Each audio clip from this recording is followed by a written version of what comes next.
What's up, y'all? Kofi Kingston here, and I would love to have a drink with Wrestling on the Rocks, depending on what that drink is, preferably non-alcoholic, you know? How's it going? Celtic Warrior Shaman. Soda. And I would love to have a drink with Wrestling on the Rocks. Maple syrup. Fella.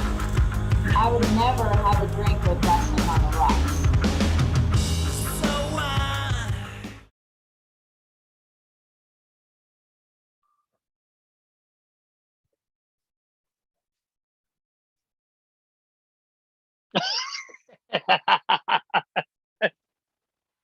I'm not even mic'd. I'm not even mic'd. I did a whole thing. I'm not even mic'd. All right, go. All right, let's go. Let's go. All right, here we go. Getting started for the first time. Two. First time. 2, 1. And now it's time. Introducing Fighting one half of the legendary podcast team, the Ironics. It's Kevlar. Easy. Blow out an O-ring doing that. Yeah. I'll go to the shop for one of them. I'll be like, I need a new Kevlar O-ring. Yeah. I'll be like, we know exactly what you mean. We get a lot of people in here for those. Lunar coming through the chat. Leah Moonlight coming through the chat. Cheers to all of y'all. Cheers. Thank you for coming through on this Tuesday, unless you're listening on podcast, and it's this Wednesday of WrestleMania week. WrestleMania. You know how it goes. Something to that effect. She'll be back later. She's at work tonight. Oh, Leah's all like, hey guys, I'm out. Thanks for coming through for the intro. That was enough. Yeah. She gets one glimpse of the intro and she goes, not tonight. There's no fucking way. Yeah, that's I gotta not pretend I happening. have to go to work. Yeah. She's like, I got something came up. Something I don't know. yeah. I gotta do my taxes. Gotta wash my hair. Guys, Yeah. we are WOTR the show. That's right. This is Wrestling on the Rocks, where every show is our first show. Every episode 1, because we can't figure it out, as you could tell by the beginning. With me being unmiked, which I think was a absolutely purposeful move by the producer. There's been nothing Some real but heel mean to shit me. right there. That's some heel shit. To pull my mic. Talking shit earlier. She unplugged my mic early on, man. That's how we started. You were talking shit earlier, so do what I had to do. Just moving the cable right now because I kicked it out last time. But this time, it was you. It was you. So this is Wrestling on the Rocks. We're WrestlingOnTheRocks.com, at WOTR the show on Twitter, Wrestling on the Rocks on Instagram. I am at Ref Marsh. Kevlar, say what's up. What's up? I'm Kevlar on the Rocks with an X. Yeah. Hell yeah. Let's see. Lee Moonlight says that she sent a picture to Clump. If we don't believe her, Clump's not as responsive to us as you might think. However, Lunar says, guys, I just remembered I gotta watch paint dry. If you guys want to be part of the chat, derail the show, be part of the show, twitch.tv/wrestling on the rocks is where you can find us. You can turn on those notifications to find out when we go live, because it turns out we're wrong every week when we guess. That's part of being in episode 1. Episode 1 always goes wrong. So You just put 6:30-ish. yeah, 6:30 probably. Guys, it is, as producer mentioned off air. I don't know if her mic's on or not. She probably turns her mics on. Guys, it is our 2-year anniversary of episode 1. Yay! Yeah. That's right. We've been doing episode 1 for 2 years. Kevlar, how does it feel? Feels like it's been 3 years. Feels like so much longer.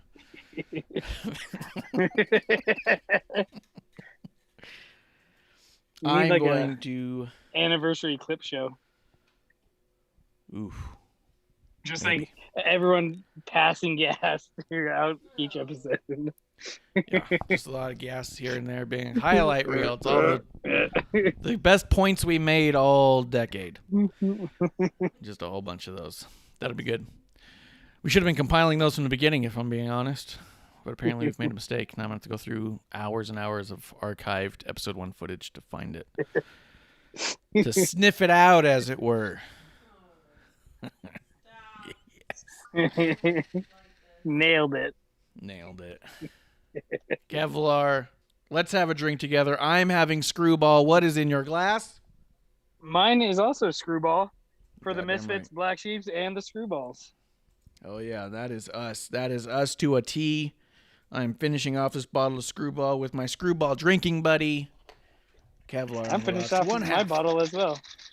Of the Ironics. No. Ironic shirt available, prowrestlingtees.com/wrestling on the rocks. The no Runnix. No. Put this over here. Well, Kev, it's been a million days of WrestleMania. How do you feel about that? How do you feel so far? Feel good. Well, on the whole, felt pretty good. Yeah, to be honest, I wasn't as overwhelmed with it as I thought I was going to be. To be quite honest, I was like, oh my God, there's so much. But I realized I'm picky and choosy about when I watch stuff anyways. Hall of Fame, I'm going to watch it a month from now anyhow. I never watch Hall of Fame when it drops. It's just kind of my thing. Except for, what was it? 2 years ago I did. I watched that one because I knew it was going to be shorter, and I was really excited about everybody. Not that I wasn't excited about this group, but I just thought, you know what, I'll watch it later. You know what I mean? There's not even fans there. It's just going to be what it is. And it was actually a really good crew that was put in. But between SmackDown, WrestleMania Night 1 and Night 2, Monday Night Raw, tonight is NXT, unless you're watching on Wednesday. Last night was NXT. So, and tonight's AEW. And tonight's AEW Dynamite. So Yeah. a nice break from wrestling, and you can watch some Saturday Night Live. Wednesday Night Live! But So do you think, randomly, real quick, go ahead. do you think WrestleManias going forward are going to be 2 nights every year? I don't. I really don't. You know? I've heard a lot of people speculating about it here and there. What do you think? My gut tells me that they're going to, because here's the problem. They're still trying to take out these big stadiums, football stadiums. They hold 90 to 100,000 people depending on the football stadium. You really want to try and sell 200,000 tickets? You want to try and sell 100,000 tickets? I don't know. I think it's possible. I was going to say, my thing is that most of those people, like, we've talked about going next year. Yeah. If it's on 2 nights, we're going for both nights. It's not like we're going to be like, oh, let's go. Yeah, right. Let's do Saturday, but not Sunday. I mean, yeah, it's true. But at that point, I think so. Yes. Whereas more people would say, well, I guess I'm going for 2 nights instead of 1. I do think you have a lot of people who go, well, I can't afford 2 nights instead of 1. So you'd have to make an adjustment there. And I don't know what that is. But then you'll also think that people have obligations on one night and not the other, so they might be filling in some seats too. Yeah. Yeah, that's true. So I don't know. Like this weekend. This weekend, you know, I had a wedding on Saturday, so I couldn't see the first night live and had to play catch up. Yeah, actually, I was working Saturday night, and so I watched it after the fact. I came home and was able to catch the main event live, and then I rewound it back to the beginning and watched a good chunk of the night, but not all of it. And then the next day in the morning, I watched the rest of it. And then Sunday, I was able to watch live. So, yeah, I agree. You never know what's going to come up when it comes to stuff like that. Kiro in the chat. Cheers, Kiro. Thank you for coming through. Cheers. Appreciate you. No, there's something in my glass. It's ice. Sorry. No, something black. Get it out of there. Get it out. The black sheet from the Screwball. Oh, that makes sense. Oh, yeah. So, yeah, no, my gut tells me it's going to be a one-night affair.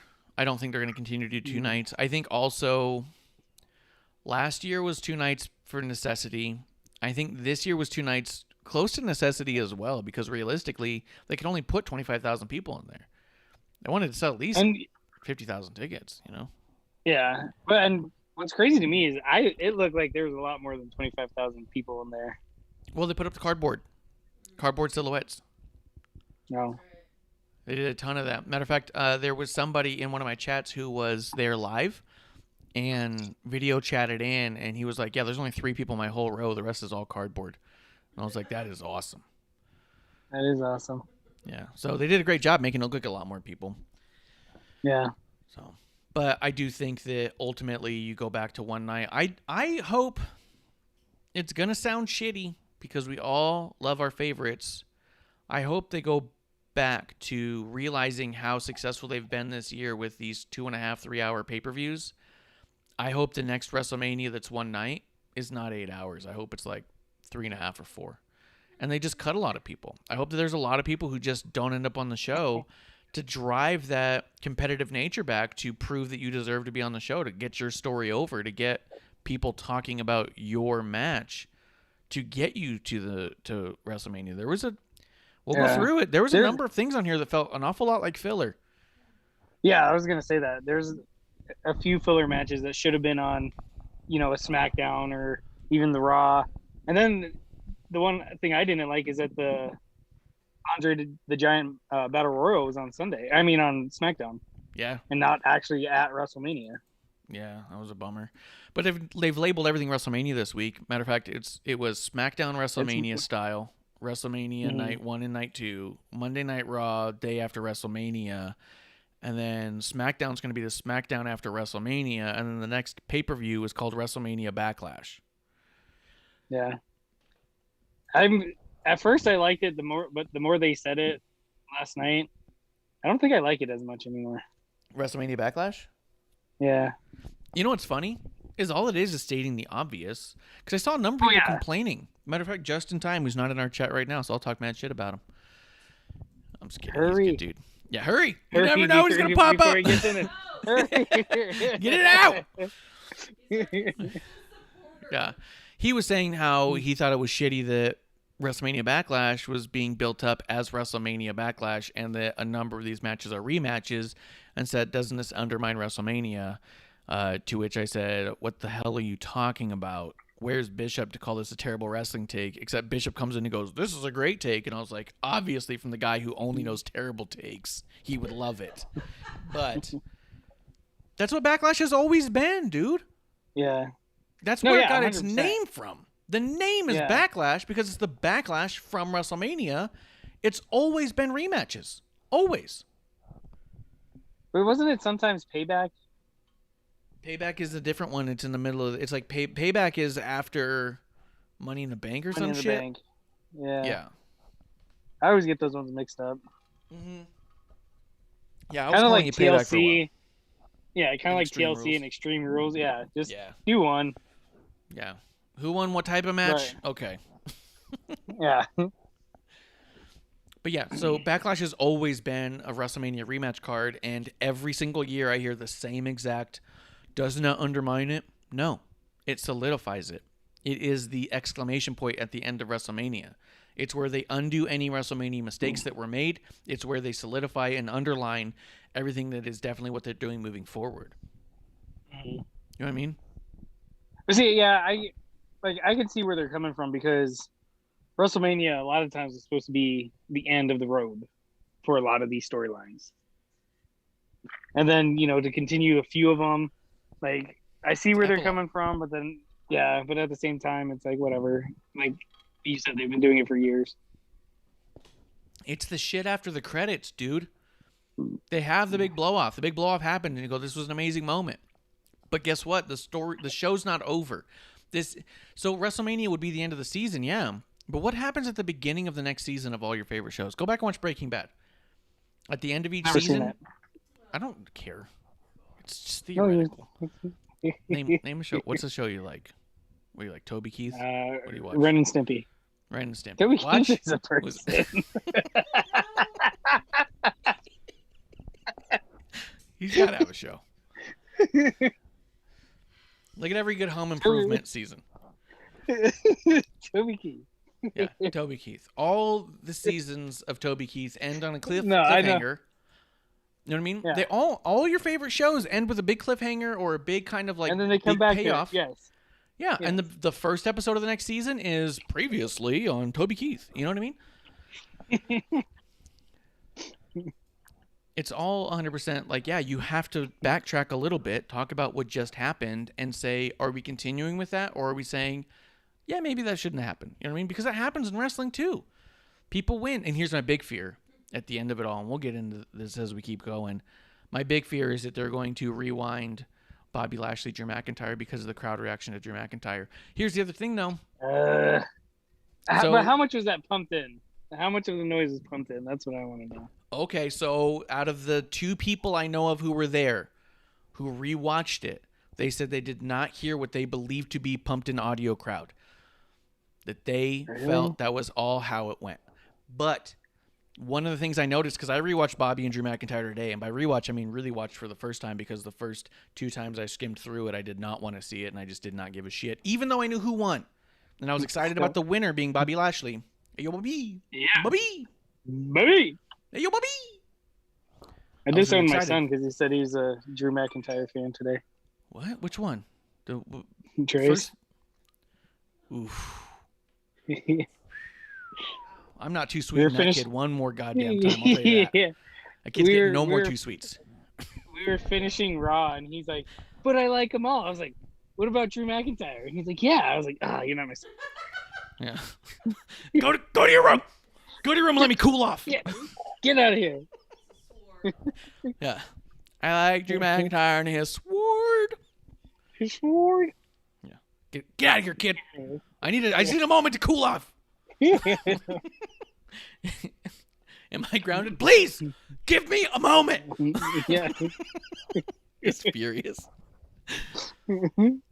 So, but I'm not mad. I'm just disappointed. Yeah. Just drop that one. Yeah. Yeah. Out of all the things, I mean, they might be as well behaved as any kids I've ever met, but if they don't like the right wrestlers, dude, what the fuck is the point? You're gonna have trouble with that one. Yeah, that one's gonna be an issue growing up. Was he like the good guy? What the fuck? Yeah, come on now. Now, however, though, when I was rewatching it, Bobby Lashley was getting a lot of cheers that turned into boos, and I felt like the audience was really excited for the first match to play along, and that was my big fear with putting Bobby and Drew on first. So I thought we wouldn't get an authentic reaction to either one of them, because people are going to be so excited to be back in the mix of things and back into playing along, and we've been getting trained by Thunderdome to boo and cheer when we're supposed to. AEW's always been the boo and cheer when you're supposed to. NXT is 100% boo and cheer when you're supposed to. People love Johnny Gargano and they boo him out of the building because they're supposed to, not because they actually think that what they he's don't doing like him. Yeah. Yeah. Regardless of whether or not we like him or not, he's getting booed out of the building because people are told he's a heel now, you're supposed to boo him, and they go, okay, I'll boo. And that's what happened at WrestleMania, especially the first match. But if you listen, there's a lot of cheer boos that happened for Bobby Lashley. Booby. Yeah. As a matter of fact, right when he wins, there's a huge eruption from the crowd. Just big cheers. Whoa! Because people didn't think it was going to happen. They were so excited, so happy. And it trailed off into booing because they're like, okay. We know we're supposed to boo. We're going to boo. So my fear is that Backlash is going to be one of those steps where they say, okay, let's undo the wrongs we made. The fact that the crowd was doing the 3-2-1 Claymore, the fact that they cheered all the stuff that Drew did. I think the crowd does like both, but I also think the crowd, more than even liking Drew, likes to sing along. They've always been that way. That was my biggest issue with Enzo and Cass as they were in the company. There's issues after, but while they're in the company, my biggest issue was everyone saying, "Look how amazing they are on the mic. They're so charismatic. They have the crowd by the palm of their hands. They even cut a promo without a mic." No, they didn't. They conditioned the audience to know exactly what they were going to say as they were saying it. The crowd likes to sing along because they get no audio the whole fucking show. They don't hear the commentary. They don't get to yell at Corey Graves like we do when we're sitting here. They see Enzo and Cass go out and go, oh, I know all the words. I can sing along to this one. And they do. There's a difference. Cutting an amazing promo is so much more than saying, listen to the crowd sing along. Does that make sense? Yeah. It's a Disney sing-along with the bouncing head of Mickey Mouse. Yeah. Whoa, the bouncing meatball. My name is Enzo Amore, and my client... I don't remember what it was. Yeah. I just remember Soft. S-A-W-F-T. I remember Soft. I remember You Can't Teach That. I remember there was bits of it, right? Yeah. But if that's all you remember, was it a great promo or was it a repetitive thing? You know what I mean? So, I mean, that's neither here nor there. We don't need to talk about Enzo and Cass, but go ahead. But I mean, it's just like anyone else. Like The Rock, Heyman, they go out there and, they know what they're going to say, so they continue it. Yeah. Yeah, you know, 100%. That's why I didn't like The Rock. Like, as a kid. Remember I told you? Yeah, but see, I never understood why people would in the crowd say that they're Paul Heyman. Yeah, I know. I never understood that one. The whole crowd, my name is Paul Heyman. Can you imagine Yeah. if Paul was all like, holy shit, there's a lot of Paul Heymans here tonight. It's like, what was that stupid song? John Jacob Dingerheimer Smith or whatever? Yeah. Yeah, his name is my name too. Yeah. Yeah, 100%. Paul Heyman is the Jacob Jingleheimer Schmidt of wrestling. Yeah. At the end of the show, we need to say that again and see if we can say it right. Yeah, we'll get it. We'll get to it. But yeah, the crowd was singing along to the 3-2-1, and I think the only reason they do is because it's something they can sing along to, and we're getting a little further away from the ability to do that. And ironically enough, it's the same audience members who complain that their shit's too scripted. Like, what? The shit's too scripted, but you think like Enzo and Cass had the greatest promo? It's literally the same promo every week. That's how you know the words. Mm-hmm. You know what I mean? I'll give you there was a lot of stuff to them either way, charisma and excitability and all that. But I'm just saying, the idea of going like 3-2-1, oh, he's so good and he's so natural. Oh, you think this 3-2-1 is not a forced thing that he's trying to get over for T-shirts and to get the crowd to sing? That's what happened. And it's fine. That's part of the show. That's part of wrestling. But that's my fear. What's funny is when he first did that, the 3-2-1 Claymore, I was like, this is never going to catch on. This is stupid. So stupid. And it's a thing. 3, 2, get the fuck out of here. Yeah, get the fuck out of here. And then Count Dracula. And then, go ahead. Yeah, for them to be like a sports entity, the other guy even looks stupider. Yes. Stupider. Yeah. Like, sit down, go out of the ring. You know he's gonna do it. Yeah, 100%. He literally just told you in 3 seconds he will be doing a running, flying drop kick. Yeah. You're telling me you can't in fucking 5 seconds figure what's happening? You know what I mean? Because he's gonna take him a second or two to get to you. Yep. Which is also nice because after the 3-2-1, Bobby Lashley avoided it. He dropped down. I loved it. Yeah. Absolutely loved that bit. So let's finish up talking about Bobby Lashley and Drew McIntyre, and then I want to talk about what happened before that. Oh, if you notice, we do have the WrestleMania sign up, so if you need to, you can point kind of towards your bookshelf and up and over, and you can be pointing at the WrestleMania sign. Well, it's not Royal Rumble. We should have had that for Royal Rumble. It's fucked up, dude. We got it when we got it, okay? It came in when it came in. Yeah. We didn't have the necessary equipment to get it in yet. Yeah. Shit takes a while to produce, okay? We're lucky my mic's even turned on right now, all right? Relax on that. Thunderdome wasn't built in a day, okay? No, but that new Thunderdome is fucking sweet. Lunar says, But the I'm new back, Thunderdome baby. Go ahead. No, I was just going to say the new Thunderdome was built in a day. Mm-hmm. Oh, yeah, we're going to talk about that new Thunderdome. So, the Bobby Lashley-Drew McIntyre match, overall, all in all, actually that was a pretty decent match. Yeah. I still think that Drew McIntyre is a heel, and I'm really glad that Bobby Lashley got the win. Yep. I don't know that I have much to say other than Drew McIntyre looks kind of like a dipshit. The old McInfart trick. I mean, fucking MVP literally just goes, "Come on, Bobby!" And Drew goes, "What? What is going on over there? Oh my god!" Did he say Bobby or Drew? He said Bobby, dude. He literally just went, really? "Come on, Bobby." It was nothing. Because I rewatched it today, and I was like, he had to say something like, you know, your mom's a whore or something. Something that would make Drew go, the fuck was that? But he just goes, You Scottish bitch. Yeah, Scottish bitch. Your mom's made of haggis. What? Why would you say that, idiot? And then, you know, because you'd think it'd be something that would draw attention. He literally just goes, let's go, Bobby. And Drew goes, oh my God, MVP said Bobby's name. How could this be? Looks at him and goes, well, I better get back to my running 3-2-1 jump kick. And turns around, and Bobby's like, you're an idiot. I'm going to fucking knock you out. And he did it. So Drew he passed out from a fucking hurt lock, which is, if I'm not mistaken, a full Nelson, which is, if I'm not mistaken, one step above a noogie, right? Pretty much. When my older brothers, the assholes that they are, would put me in a full Nelson. Whoa, they're horrible pieces. No, I'm just kidding. They're awesome, but this is why I don't talk to him to this day. Yeah, to this day, fuck 'em. Because that one time I got a noogie. No, actually, Lunar says it best. Lunar fucking nailed it. Drew passed out from a big brother lock, dude. Yeah. I've been in fucking full Nelsons for way too long, and I never blacked out. You know what I mean? It wasn't just all like, I didn't come too later and go, oh my God, what happened? Yeah. He basically got noogied to death. This is, I'm bragging. I don't want to be braggadocious here, but I didn't pass out when I got the full Nelson. Yeah. Like, well, your big brother's not Bobby Lashley. Well, you don't fucking know that. Yeah. My big brother's My big brother's actually Braun Strowman. That's my brother.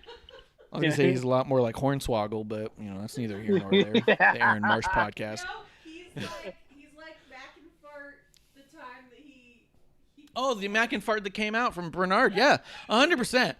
The guy who played Drew McIntyre for Miz in the Miz segment with a little half sword, 100%. If you want to check it out, my brother's got a podcast, Putting Up with Aaron Michael Marsh. Check it out. Dude's he's a true Mac and Fart Hornswoggle. He doesn't listen to my pod. I listen to his. That's why I can do this. Didn't touch the cable. But, dude, he passed out like he was Eddie Kingston seeing a sparkler. The dude just goes out. Boom.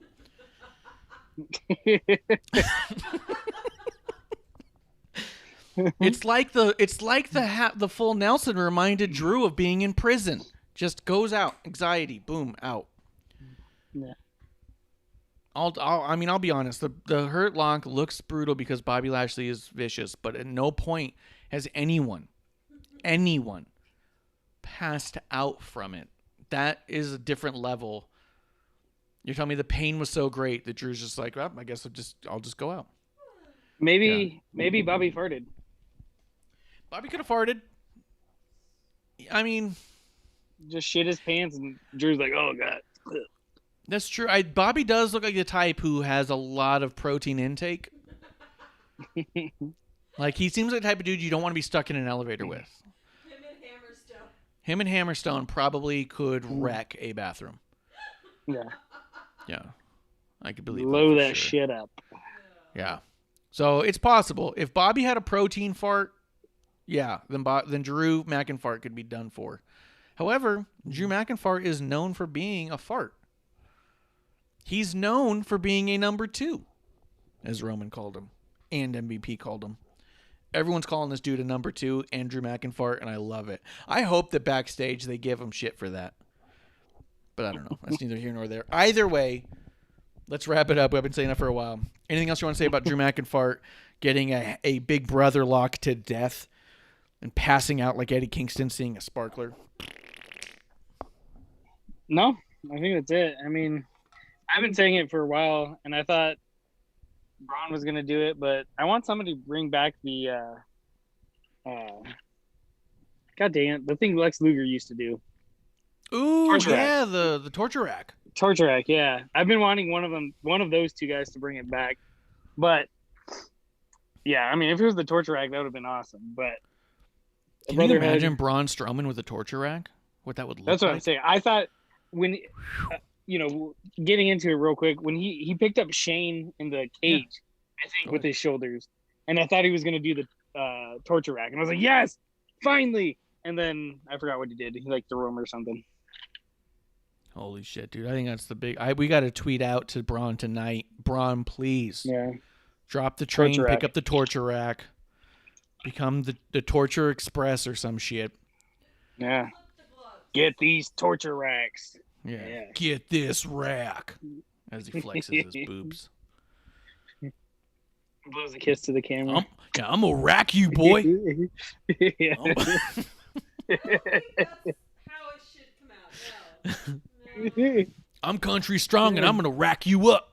No, you can't tweet this. Yeah, he's gonna be 100% rack him and leave, and they'll be like, that's sort of really close to what Roman says. I'll rack up in him. You know what I mean? Yeah, rack them and stack them. Yeah. Rack 'em and stack it. That's what I was gonna say. There you go. Rack 'em, stack 'em.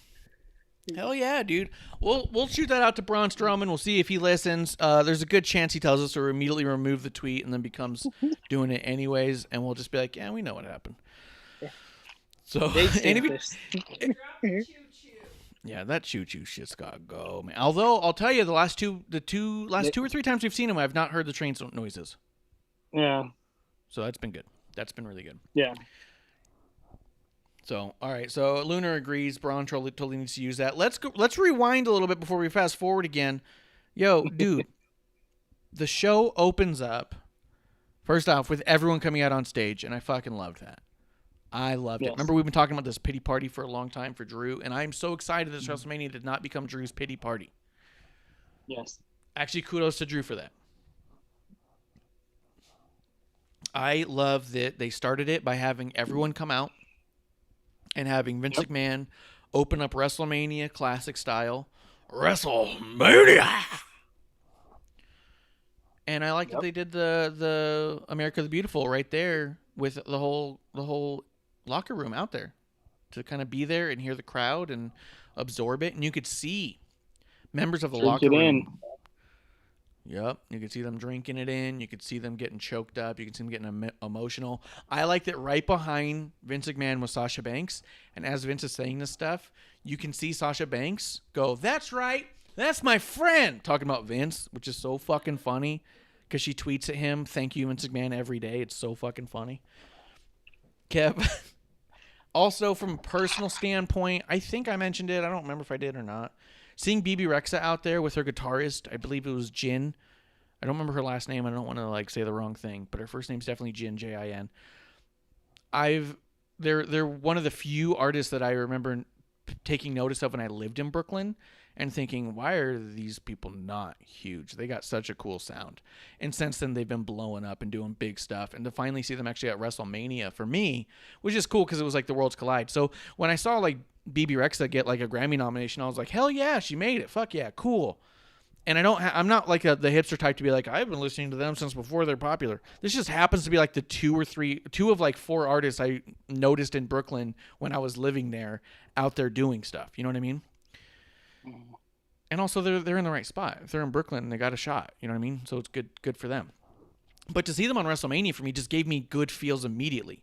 So I see the people come out, I see Vince McMahon come out, then I see them in the ring and I hear the song, and to me I'm just getting filled up with good feelings. This feels good. This feels nice. I feel proud of every single human being I'm seeing. You're feeling yourself a lot. I was really feeling up in it myself. Rack.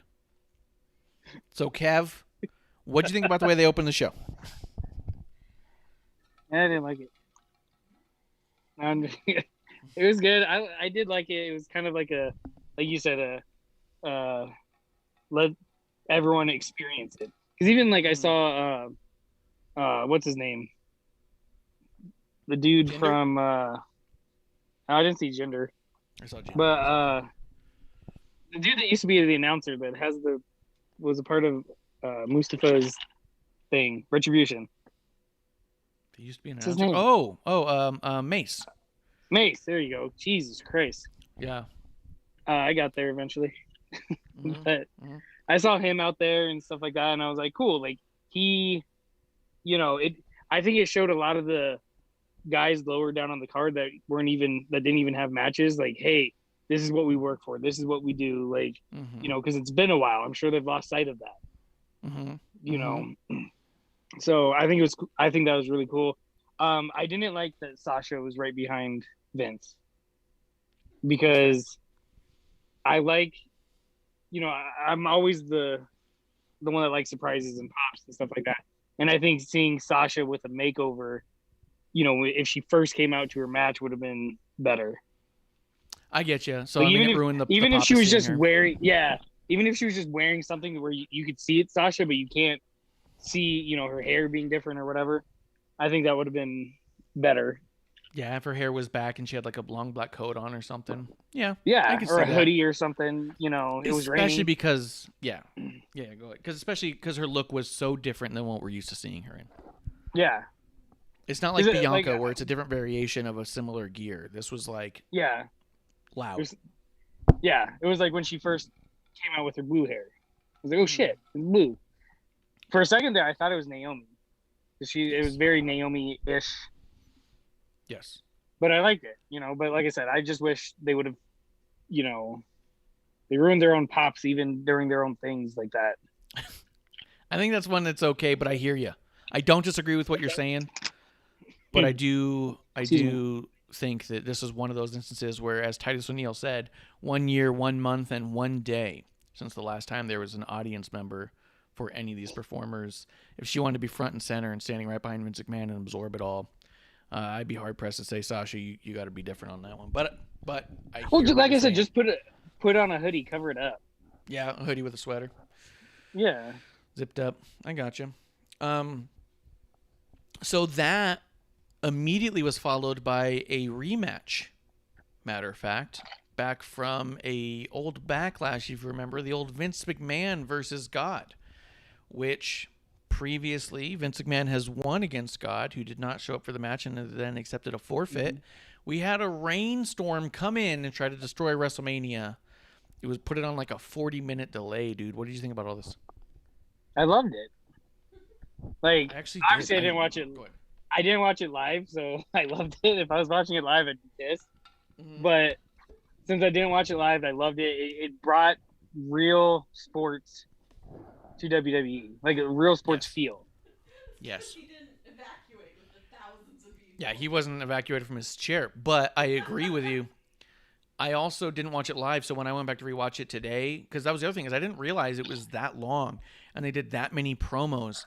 So I went back to rewatch it today.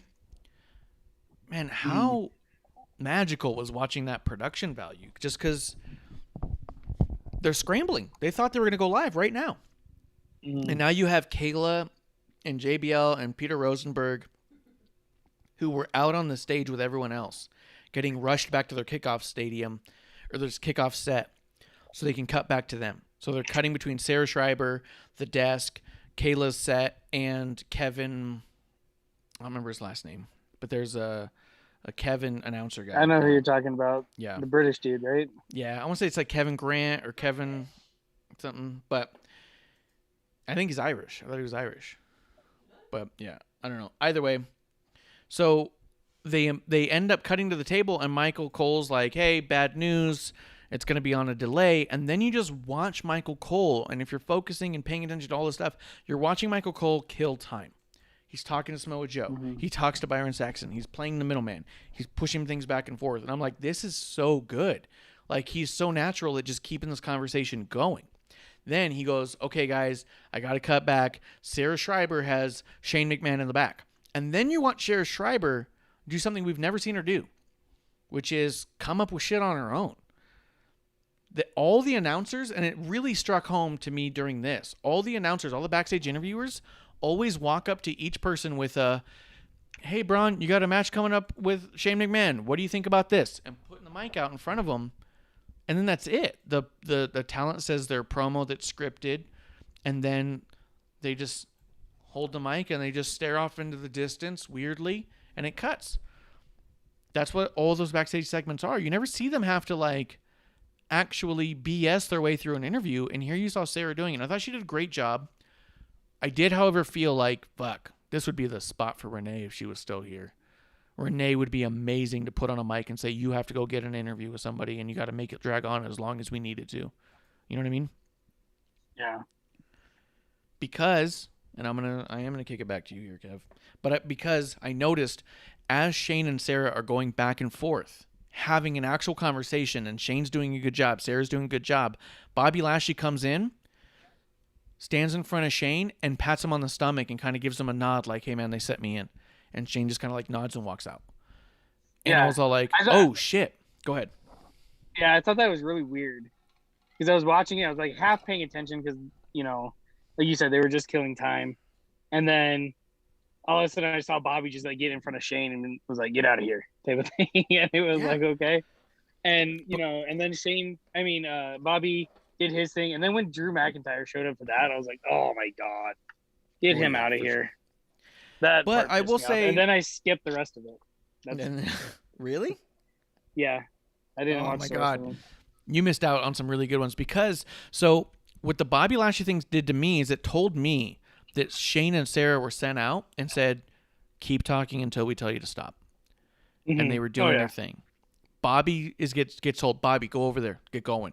As Bobby's out there doing his promo with MVP, they're like, where's Drew? Drew, get over here. Drew, get out there. Get in his face. Yeah. Boom. They cut that promo. Drew actually did a good job on that promo. Probably my favorite Drew promo, which says a lot for him, right? Because it was probably the least scripted of all of them. Although he didn't have to interrupt people like he did on Raw. Every Raw, he has to interrupt every fucking buddy and pretend like he's like, no, everyone has to have reverence for him. He doesn't have to have any respect for literally anyone else, and that's supposed to be okay. But Because he's a face, yeah, because he's a babyface. clearly. But it goes from there. It cuts back to the table. It cuts to Kayla. It cuts to Kevin in the back. Now, Kevin in the back ended up with the New Day. Egan. Then you His have- name's Egan. What? Kevin Egan. Kevin Egan. He goes back Not there with Kevin the New in the Day. Sorry. Yeah. Kevin Egan in the back. So Kevin and New Day are going back and forth, and then Big E pops up. This is such an amazing. I want you to go back and rewatch just this whole Actually, thing. I did see the New Day. I did see that one. What did you think of that? I thought that was fucking tremendous. The way they No, it were was clearly awesome. all being told, all right, cool, now cut it. Now, all right, cool, we're going here. All right, cool, we're going here. The way Kayla was going between JBL and Peter and then cutting them off and saying, okay, we got to go back to Sarah in the back. And suddenly Sarah has Kevin Owens, or suddenly Kevin has Kevin Owens, or Kevin's got Seth, or Sarah's got Bianca. Like they were clearly reacting second to second, and it was so fucking good, dude. Kevin's promo. Yep. Well, I turned it off after the New Day one, but yeah, I did. Like I said, I saw that one, but it was cool because that's what you have to do.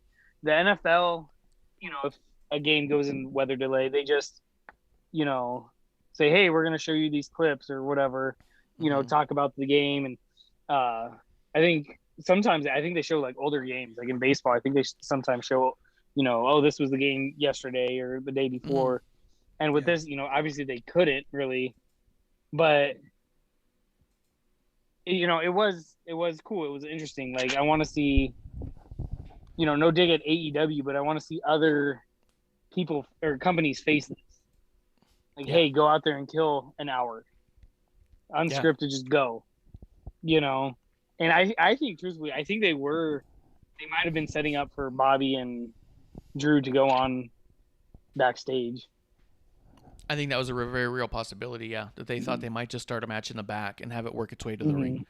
But, yeah, I do think that 40 minutes of the beginning, and I do really want you to go back and watch the other ones because it was amazing the way that, like, even in New Day, when Kofi was telling Kevin, he goes, it's been a year since we had fans, man. He goes, you weren't even here then. And he goes, no, he's like, this is your first time being even around fans. And then he's all like, when Kevin asked them, oh, why did you accept the challenge? She's all like, Kevin, he goes, I know you watched the product before you started working here.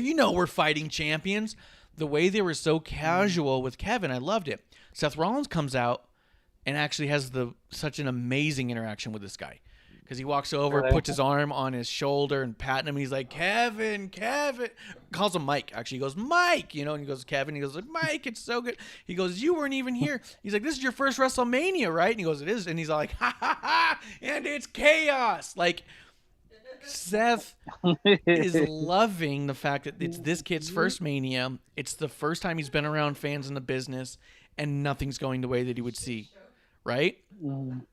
This is where WWE stands out above all the other companies, because if you didn't know any better, you'd swear to God it was supposed to be this way.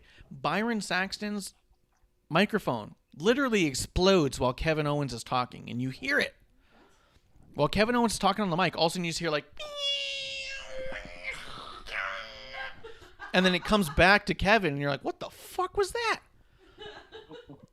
After that, because Kevin keeps talking, and it sounds like they cut his mic too and just went to the camera mic, I think. It cuts back over to Michael Cole, who's now in a poncho with Samoa Joe ringside, and Byron's not there. And he's all like, Byron Saxton's microphone exploded. He's like, probably for the best, you know? And they keep going, and a graphic comes up immediately as they come on screen that just says Michael Cole and Samoa Joe. They already had graphics, animated graphics, fixed and ready to go that only had the two of them. It was amazing, dude. Clearly, Byron got fired. Yeah, Byron was done for. They knew. But I just thought all these promos were so good. Everyone did an awesome job. People like me who are obsessed with editing and production and stuff, I just was beaming with adoration for this crew. And I was like, holy shit, can you imagine that? Just saying, how long? Until we tell you to stop. Okay. You know what I mean? Yeah. Like, that's what it felt like every segment. And that's goes to show the talent of everything. Not everyone on the roster, but, you know, it's clear who they, you know, the company trusts. Yep. You know, It's like, hey, you know, go out there, just kill time, go, you know, and it's like, cool, let's do this, you know. So, you know, it is refreshing to see, like, just them. Yeah. Yeah. It was so good. It was surprisingly good. I even heard a lot of people being like, oh, it was a whole bunch of people having to cut promos unscripted, including Braun Strowman. And I was all like, oh, okay. Went through and listened to them all, and I was all like, they fucking stepped up. Yeah. Braun did a good job, man. I was very that's impressed.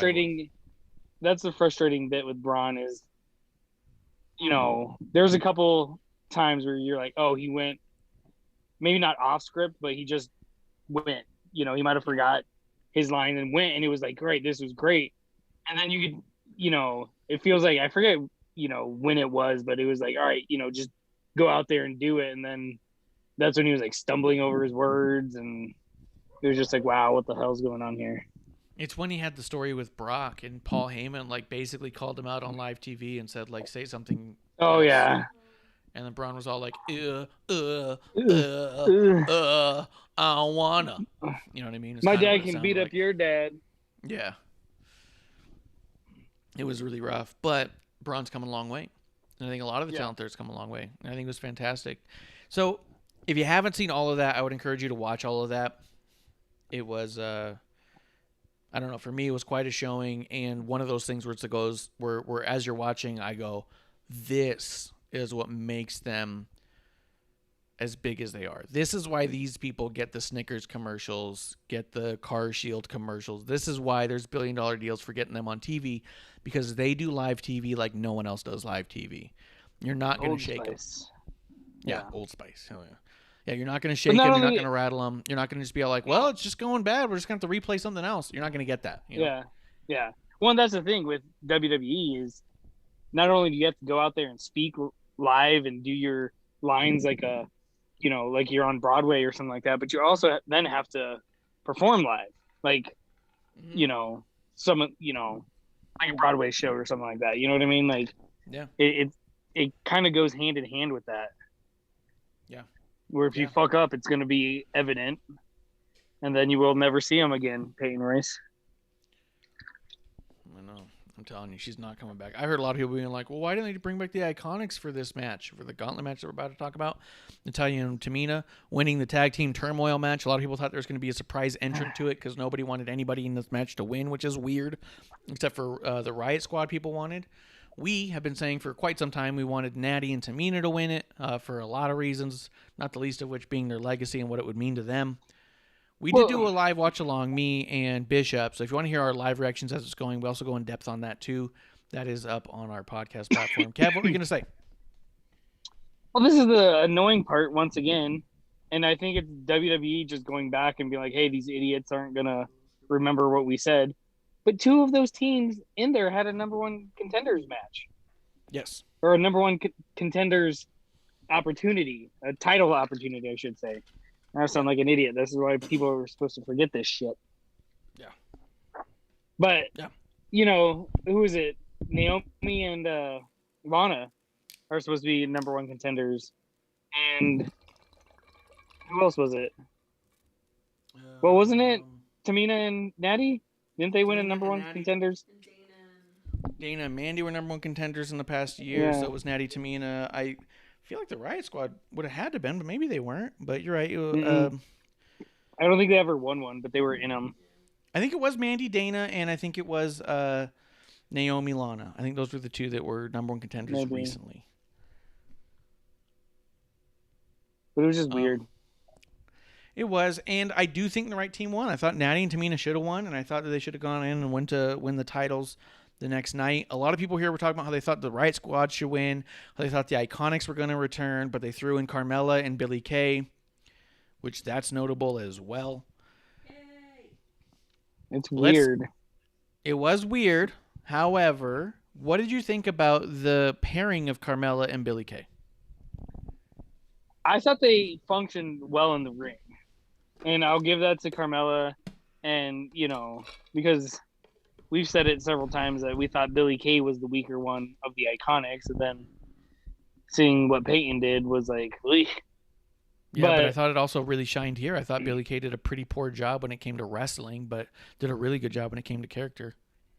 Yeah, no, it did. And, the way they got the pinfall, which I thought was weird too. I thought for sure they were going to be out. I'm like, all right, they're out. Yeah. They're in, they're out. But I think it's weird. I just think, I think it's a weird spot for Carmella. Like, she was just in the title picture, and then all of a sudden she dropped off.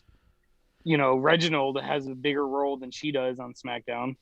Yes. And now they're like, here, be with Billie Kay, who's been asking everyone to be a partner. And she's like, okay.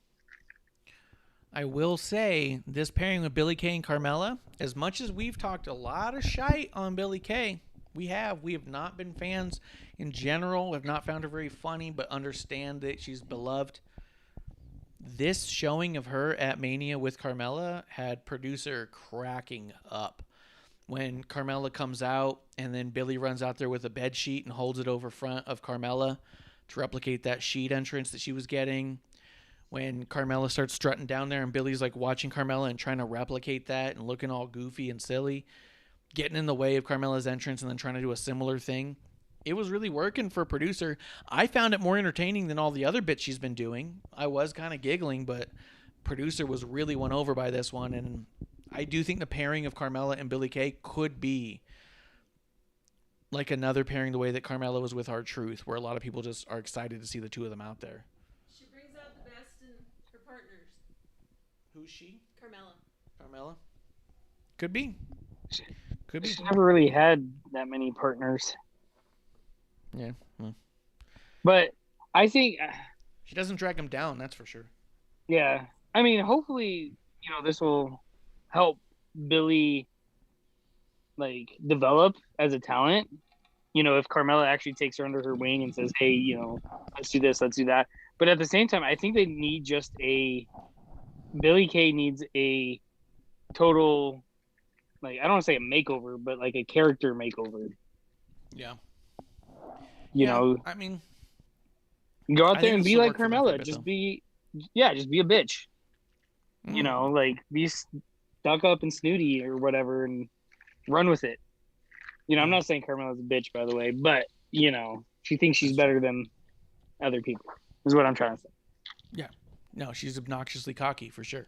Yeah. Although not on Twitter. She's really nice on Twitter, so go and give her a follow, Carmella WWE. But, Buy her wine. yeah, buy her wine, Capo Cagna. We've been putting that over a bunch. We really enjoy it. And for the price, for what you're getting, it's one of That's the why better they deals out there. paired her and Billie Kay. Billie Kay wines a lot. Yeah. That Carmella makes sense. sells wines and Billie Kay wines. That's a good point. Good point. Kev, Sell the wines. sell the wines. Dig that girl. Boo, boo, boo, boo. I want to say this match I thought was not great beginning to end. I did not think it was bad beginning to end. I thought that Billie Kay was really dragging it down, and once Billie Kay got out, I'm not trying to say that to shit on Billie Kay. I think she's clunky and weird and moves strange and doesn't know how to get where she's going. That's not See, okay. and this is, real quick, Not a when natural I mover. Go ahead, Kev. Well, exactly. And this is what I want to say real quick, not to shit on AEW or anything like this, but this is the way I view Kenny Omega. He moves awkwardly. I'm not saying he's as bad as Billy Kay by any means, but his movements are unnatural. And, you know, like I said, I just want to say this is a comparison, if you will. Yeah, for sure. Billy Kay, Kenny Omega, I think a lot of people compare them. But I will say, you don't get your headphones on, you need to ask follow-up questions, okay?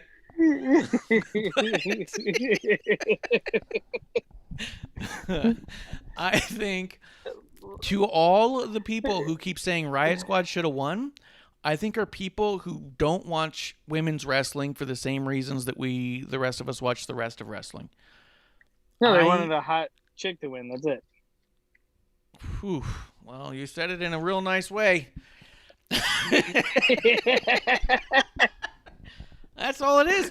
I think what it boils down to, 100%, people are more sexually attracted to Liv Morgan versus Natty or Tamina, and that's why they want them to win, because they want to see Liv Morgan on their TV more. They're not watching the in-ring work. I thought that Natty and Tamina were shining, so much so the crowd started chanting for Tamina. Like, yeah, which is awesome. Like I was amazing. Jumping on the Tamina bandwagon. Yeah. But see, and this is, you know, those same people are the reason why I did not want Mandy Rose and Dana Brooke to win. Yes. Because their outfit that they went out there on, they look like the white chicks from the White Chicks movie. I'm not saying they were hideous, but you know, they sexualized them so much wearing that getup, which, you know, I'm not complaining. I'm still a guy, but at the end of the day, how are you wrestling in that? Yeah, 100%. As they were walking out, I was all like, what the fuck is this swimsuit competition happening right now? But it was like you said, it wasn't, because it was like flesh toned on the sides, and like it was like, it was weird. And I was like, you're supposed to be, you know, dressed to compete. Yeah, you know. Yeah, that's true. That's why Mandy fell on her ass. She wasn't dressed to compete. She was not dressed to compete. She was dressed to fall on her ass. Although that flub of her falling was kind of funny, and she recovered just fine. But I do wonder if it was part of why the wrestling match was a little bit clunky afterwards. I wonder if it was like really in her head. But I agree. Her hole. Yeah, my hole. Her hole. My hole. Yeah, I do think, first show with fans, you fall on your ass. People are going to talk, man. What are you going to do about it? Yeah. Clump said the same thing. He messaged me. Champ. Yeah, she owned it. Champ. She's like, that was embarrassing. Like, it wasn't. That's it. Move on. Done. That's why the whole shit on Raw pissed me off. But anyways, we'll get there. But Clump messaged me too, and he goes, hey, I really like night one. He goes, my really biggest complaint is their outfits. It felt super Attitude Era. And I was like, I hear you. We were saying the same thing. It was like distractingly skimpy. Where, like you said, I mean, look, they're obviously attractive women. Mandy also put 100%. Extensions in her hair and made her impossible to tell the difference between the two of them. As they're wrestling, they're wearing identical gear, the same hair, and the only difference is their fucking boots. So if their hair's moving at all, you can't tell who the fuck is who. And it's kind of a bummer because both of them are so good. I don't want to not be able to distinguish the two of them. You know what I mean? Yeah, when I think Dana had I think Dana had a highlight, it was either pink or blue highlight, I forget, but that was it. But it was a pink highlight, but it blended in with the gear. So as your hair is moving, it doesn't matter anyways. Yeah, but see, and I think that was the problem too, is that their gear was so distracting that I think it took away from a lot of the match. Because half the time when I was watching them in the ring, I was trying to figure out what part of the body was covered and what wasn't. Yeah. It was just weird. I mean, I don't want to talk about Mandy and Dana's gear all night, but I will say that I do think that Dana and Mandy more than Dana has historically in all the big pay-per-views tried to gone out there scandally clad, because I think she wants the eyes on her and she wants the attention, and I get that because she's not getting pushed in a bigger way, and I do believe she absolutely deserves to be in a title picture conversation if she gets pushed the right way. I don't know if getting that conversation going is I have no idea how the business works. I can't give her advice. I can't say this will do it or not. But I will say that from our standpoint, it feels more distracting than it does feel helpful. And I think that Mm-hmm. I think she's better than that than to have to rely on her body specifically. Yeah. And like, just the last point on their gear, like I'm glad she got rid of the denim. Like that just never fit her. That was an Otis thing. The Otis thing was done for a long time. I'm glad she got rid of it. I'm glad they got matching gear, but they needed something else. Yeah. I mean, Dana Brooks' gear was cut so it was like it was almost a thong that you could see her tattoo on her butt. Tattoo. Yeah. Yeah, and then Dana even had a fucking wardrobe malfunction, which that picture started circulating online. As you're watching it live, or if you watch the replay now, there's like two parts during that match that just blacks out, and you go, "Oh, someone had a slip." And you're like, "Well, if you can't stay in your gear, grab different gear." And that's just it. I'd rather we were talking about how good Mandy and Dana were doing in the ring. How long did we just talk about their gear? Is that what they were going for? I mean, if it is, then I guess you guys won, but you guys are so good, so talented, so strong, like producer said. Just what be was you. the first thing? Yeah, and what was the first thing we called them when we first saw them pair up? The Body Donnas. Well, that's a good one. But no, we said Power and Glory. Yeah, we said they reminded us of Power and Glory. How amazing of a tag team to be compared with, and now you have me thinking of Sports Illustrated magazine, and it's like, why? The swimsuit You know what I mean? edition, obviously. Yeah, just one edition, a strict edition. Yeah. You know what I mean? And it doesn't need to be that way. Lunar even says, "Damn, you guys are really distracted by their gear." Yeah, and that's what I'm saying. But what I will say, Natty and Tamina winning was fantastic. It was an amazing moment. I love Natty getting on the turnbuckle, pointing up to her dad up in the sky because she did it for Anvil. Tamina getting immediately emotional when she gets the pin after doing the splash, just breaking down. And I was like, "This is amazing." And then Bishop said, "I hope this isn't a sign that they think this is their WrestleMania moment for the weekend and they are going to lose tomorrow." And I was all like, "There's no way. They wouldn't be that fucking pieces of shits." And they were. And then night 2 happened and they were pieces of shits. You know what I thought, randomly, speaking of another random wrestling move? Yeah. When Natalya went and pointed up, I thought she was going to get on the top rope and like drop an elbow and call it like dropping the anvil. Ooh, that'd be cool. Or even a knee or something like that. Yeah, an anvil drop. Like I thought, like, I was like, oh, cool. Because I have these random thoughts that sporadically spurt through my head in half a second, and then it didn't happen. Yeah, no, that's true. You do. You definitely do. Yeah. But this was a huge feel-good moment for me. I was so excited for Natty and Tamina. And I was like, here we go. Here we go. Let's fucking go. Pull the trigger on Natty and Tamina. During our even watch-along, we were saying, if you think that this match, void of all other matches, doesn't have emotion behind it, just wait till you see Natty and Tamina win that title. They're going to be crying for a week. It's going to mean so much to them, and you know it. You know what I mean? You'd still be crying if they did. I would. And I'm crying if they didn't, to be fucking honest. I am too, truthfully. But the match overall was a decent match. It wasn't bad. I've seen a lot of people shit on it and say that it was garbage, that it was absolutely terrible. Looking at this review that's in front of me, they gave it a D. It's like, what do I mean?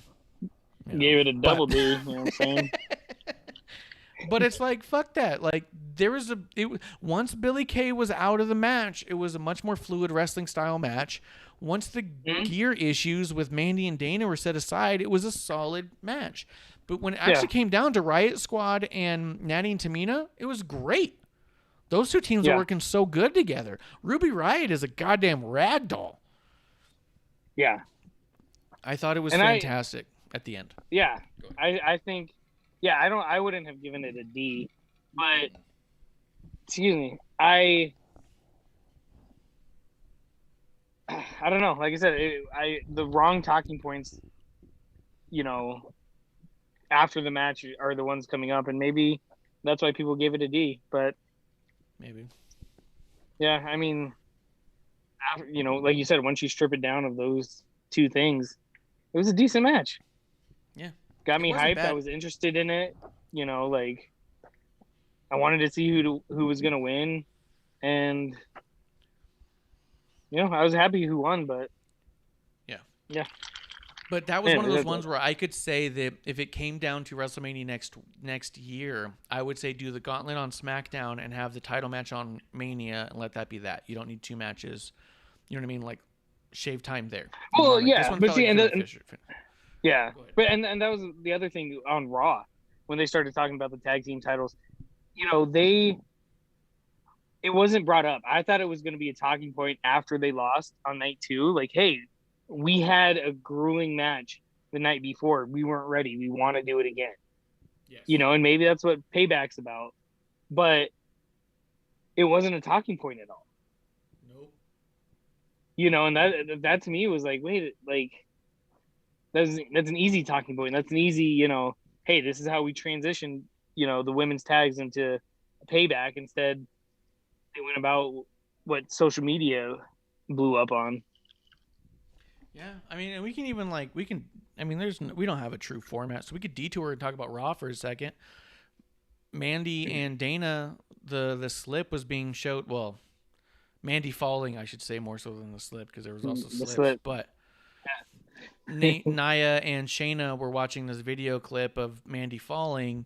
I didn't catch why Shayna walked away, but she did. So Mandy and Dana I looked at the it. shit out of Nia.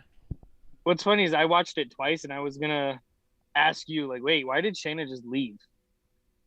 Because I was like, I missed something. It was so I couldn't awkward, figure and it out. like, hey, you didn't see this coming. She slaps on her, you know, and then they attack. I was like, wait, you know, I was expecting, you know, Shayna to jump in, and she didn't. And then I thought that was going to be a talking point on the next segment, and it wasn't. It still wasn't. I was like, No. like I way was really they're- confused about that.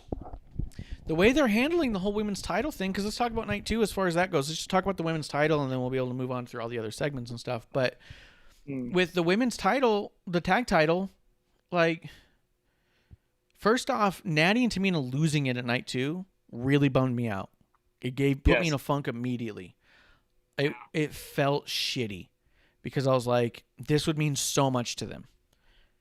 And they're not getting it. And for what? For Shayna and Nia, which is a tag team that nobody gives a shit about. It's a tag team that's so fucking superfluous. The whole gimmick of them is they don't want to be a tag team, but they just stay together because they just happen to have the titles that are also so fucking worthless to the brand that when Charlotte comes back night 1, they just take the titles until she's done with it and has a new story, so they just flip them back to them. Yeah. They're just these placeholder title holders. They keep holding storyline-wise. And all everyone's been talking about since you put them together was when they split, we'll have some good matches between Shayna and Nia. And they just keep holding them for no fucking reason because no one cares. It's not legitimizing the titles. It's not. No. And it doesn't mean anything when they have them because they don't want to be a tag team. They clearly don't get along. So if you'd thrown it on Natty and Tamina in this storyline that they're in where they said they've been warned, we're not here to lay down for other people. We're here to not only be the foundation, but to be the top of the mountain. That's a story that could legitimize those titles a further step. Where instead they just left it on this team that doesn't want to be together, that doesn't do anything with these fucking titles, and their whole goddamn story is about how one of them is dating a sommelier for Carmella. And they don't want to be a team. So break them the fuck up and give it to a team that's going to mean something for. But they didn't. And it really fucking bothered me. And it ruined the whole night too for me. No moment after that was big enough to make me excited or happy again. That brought me so low, nothing brought me back up. See, I wouldn't say it ruined the whole night for me, but to me, it was, once again, why do everything night 1 when that wasn't going to happen? But to me, I don't know. Going into Mania and knowing the matches, and you know they were doing what was it, DraftKings or something like that. Win $25,000 if you can predict these matches. I was like, they were acting like they had their own money on the line. Yeah. Like, hey, let's throw everyone off. You know what I mean? Night 2, yeah, they're not changing the tag team titles. What? Drew's not going to win. You know, Randy is going to beat the Fiend. No one would have guessed that shit. Like I said, they were like, "Oh, we don't want to pay out the $25,000." Yes. Good job, everyone, for guessing. You know, that's what it felt like point. to me for a little bit of it. And I'm like, damn. Yeah, you know, I just want to get back to. But like I said, the whole thing with night 1 with the gauntlet and stuff like that, which to me was fucking stupid. Why didn't they even just call it a gauntlet? the tag team turmoil. I didn't like that either. Randomly, but Why they what? why they just didn't call it a gauntlet? They called it the tag team turmoil. That's a good point. And it was a gauntlet elimination match, but they called it tag team turmoil. You're right. Yeah, I mean, might as well just throw them all in and be like, hey, all right, do a battle royal. Last person standing gets a shot for the title. Or Battle royal. Yeah. Teams.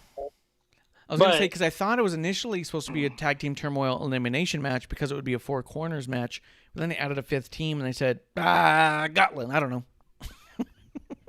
But I mean, you still could have done it. I mean, it wouldn't have been inconceivable. Technically, you could do it with 6 teams. Just have one on each post or a team on each post. You can't. You don't And then only 2 have in the 4 ring. posts. Yeah, and then 2 in the ring. But you have to have You have to have both members of the teams. Oh yeah, that'd be like a tornado tag thing, I guess. Yeah, it'd be wild. It'd be wild. Maybe Maybe we'll see that on kinda AEW cool. one day. Tony Khan, big fan of the show. Yeah. But yeah, 100%. And I mean, and then for Raw to do the whole thing where they're showing Mandy fall, where Mandy and Dana come out and get a match, and then they just get counted out and said it's not worth it. It's not worth it. You also just told me that the titles aren't worth it. You just said the titles aren't worth the fight. Yeah, that pissed me off so bad. Oh no, they're mad. It's not worth it. Fuck you. Like, it's always been established. If you beat a champion, you pretty much got a title shot. And then they just walk away. Be like, hey, we're gonna let Nia fall down twice. First on the ropes, then on the thing, laugh at him and walk away. That shit on the titles so bad in my eyes. I think 100% shit on the titles because they said fighting with you isn't worth getting the titles. Yeah. I'd rather not have the titles than deal with you. Now, does that even, let's say that boosts Nia. Let's say that makes Nia seem that much more dangerous. It seems like beating Nia is more important than getting the titles. And if you're trying to build a tag team division where the titles are the number 1 spot, then that undermines the titles. Mm-hmm. So, yeah, 100%. I didn't like any of that stuff that happened. And like you said, they didn't explain any things with Shayna. Is it? And then with, wait, Natty's on Mandy's... SmackDown? Well, I guess what happens there, but... Yeah. But then with the... what's it called? When Nia... Or Mandy approaches Nia, they're like, oh, I fell down, blah, blah, blah, you didn't see it coming. Like, I wanted so bad for Mandy to just be like, oh, yeah, I fell on my hole, joking like that, like a stab back at her, and it didn't happen. Yeah. Especially since, they made her hole, such a big deal. Yeah. Her hole is a big, big deal. So, yeah, I didn't like any of that. And, I mean, it undermines that whole thing. So, yeah, I don't like that. And it really put me in a downer because at the end of the day, like I said, night 2, as much as there were other matches that were good, none of them had such a high finish for me that it made me go, I feel good again. All of them was like, okay, that was good. Or, okay, that was cool. And we'll get to that as we get to night 2. As far as night 1 goes, Cesaro versus Seth Rollins, I don't have a lot to say about this match personally other than it was great. The fans don't know how to count. I loved Cesaro spinning Seth Rollins on his shoulders once his arm was too hurt. Yeah. This match was done so systematically and so well. My brother texted me during the match and said, I can't believe how this entire match, I just can't wait to see Seth in the swing. And I said, that is psychology. Yes. With all the bullshit everyone says, like, it's a good story. Oh, it's psychology just because it's a series of moves. No. The psychology in the story is getting to a point where you can't wait to see a character deliver a move that is not a finishing maneuver because it's embarrassing to the other contender. That's a lot of psychology there. Yes.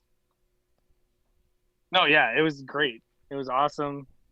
I don't have much to say about this match either outside of it was awesome. And yeah, Vince just proved the world right that wrestling fans are retarded and can't count. Mm-hmm. Yeah, that's about couldn't count. And I love Cesaro getting a win.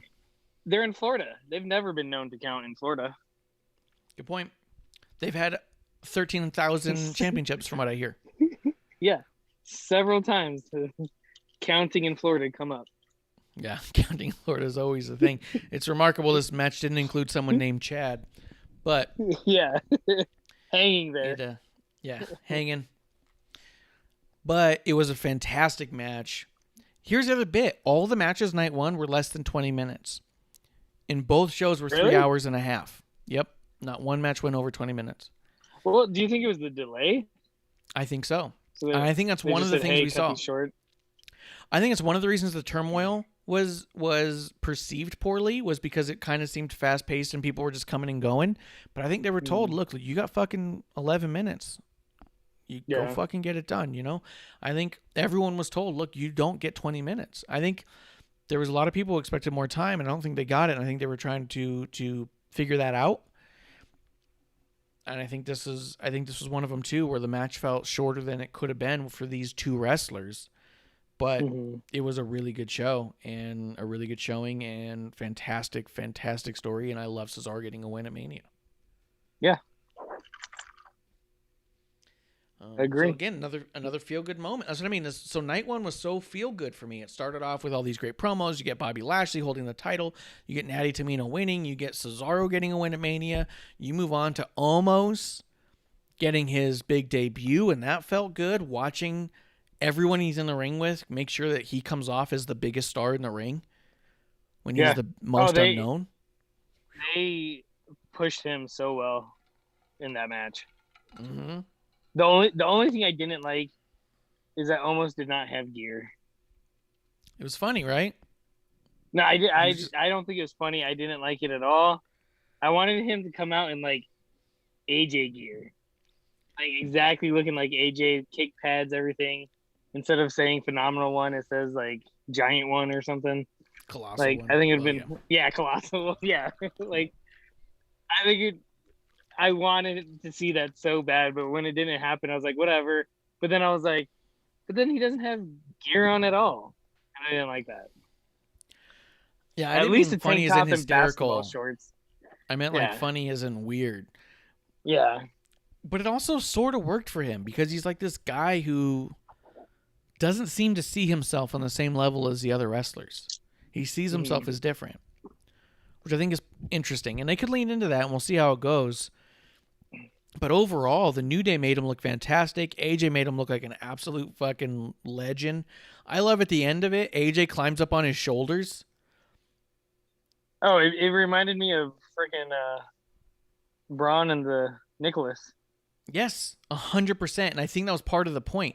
And when I saw that, I was like, that's how fucking good AJ is. He doesn't care if he looks silly if the other guy looks fucking incredible. Yeah. You know what I mean? Because he's there holding up the titles on almost his back, on his shoulders, like he's a child, because that's how proud he is of his giant, enormous tag team partner. I was like, this is amazing. AJ's that level of good, because it also doesn't damage AJ at all. No. But see, the other thing, real quick, going back to Omos's gear that bothered me, is Omos was a basketball player at South Florida. And they have a campus in Tampa. I don't know exactly where South Florida plays, but at least come out in, his old basketball shorts or something. Just to give a shout out to, the area. Kind of like what Big E did with the hunger for Tampa or whatever he said on his gear. But yeah, they have Feed Tampa. Feed Tampa, that's you know what I mean? Like, just something like, maybe they didn't want infringement rights or something, but at least the colors. South Florida's colors, you know what I mean? Yeah, maybe. Maybe it's but I don't know. But anyways, I'm done with gear talk.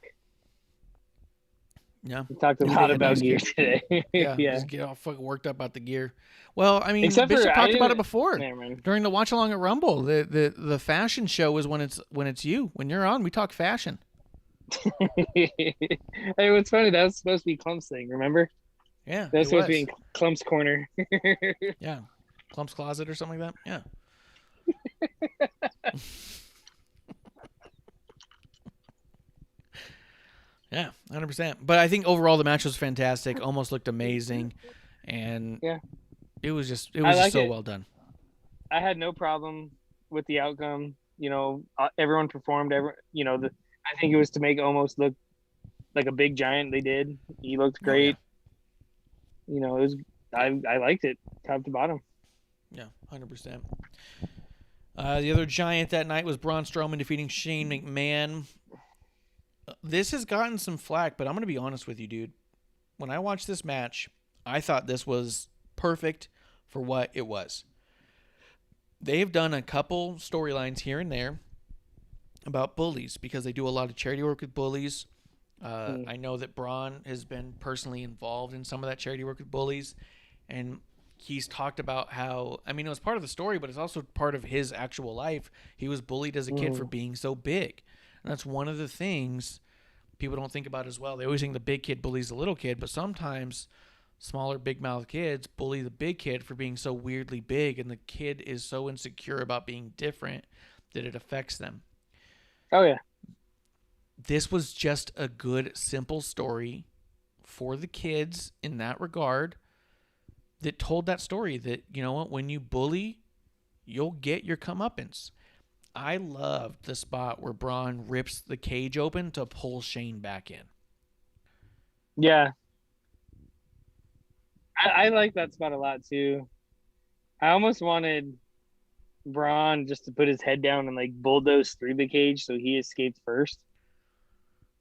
And be like, all right, I won. And then Shane's like, look how stupid he is. He just ran through the fence. But, you know, I think obviously a lot of this was people, one of those. a lot of people, I think, wanted this is the end. Braun. Sorry. Yeah. I think a lot of people wanted Braun to do something that would knock Shane out of the cage, and so Shane would win, and Braun would be stupid for giving Shane the win. But I do think they did this the right way. I do. Yeah. No, I think it was, you know, I think it was cool. Shane tried to outsmart him by, you know, having Elias and what's his name, Riker, attack him beforehand. You know, I thought it was pretty good.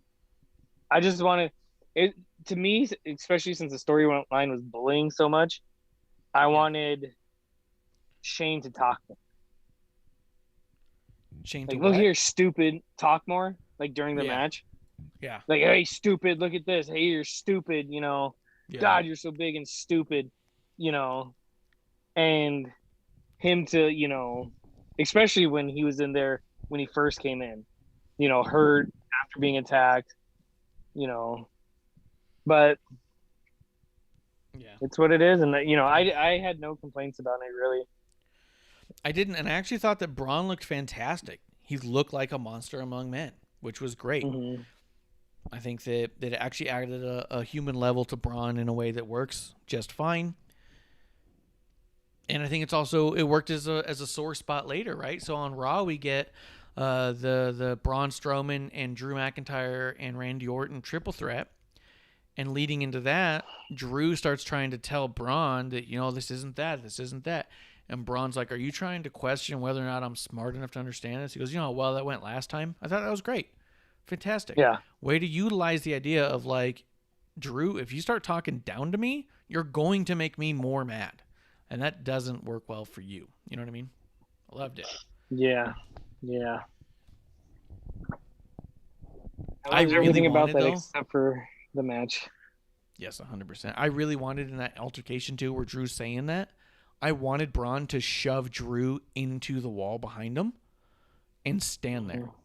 Because, and I really wanted a thing where Braun, like, shoves Drew hits the wall, Drew, thinking he's a big badass, comes back to shove Braun, but Braun digs in his heels and doesn't move and says, "Don't try that again," and fucking walks off. Yeah. You know what I mean? I wanted him to Or bitch just out Drew so bad. Yells in his face, "Quit calling me stupid." Yeah. Yeah, 100% I wanted that. But, you know, we got what we got, and, you know, Randy looked good. So, but that match was cool. I liked all the stuff that happened there. We did get Bad Bunny, Damian Priest. I'm just kind of running through it. But that match was also really good as far as what could be expected. I was going to say unexpectedly good. Yeah.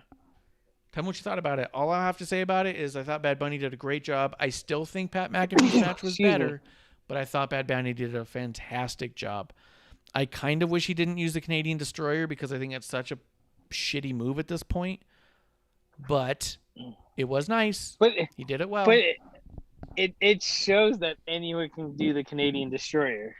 That's true. Maybe that kills And it. Maybe that kills the move. To me, it was kind of like a little like, all right, you guys should stop doing that. You know, like that's what I got from it. I was like, oh, there's a dig. But yeah, I thought Bad Bunny, going into this when he first came in, I'm like, oh, here comes another celebrity doing their shit. They're just trying to sell an album or do whatever. Like, I will say, dude put in work. Like, Yep. He hit it Miz a couple times and it was clear, but he's not a professional. But I liked it. I thought it was great. I wasn't expecting much and I got a lot more out of it. But like you said, McAfee's match was better.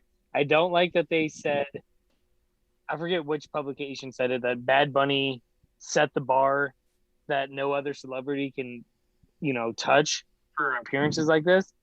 And unless they count McAfee as an athlete, which punters aren't, but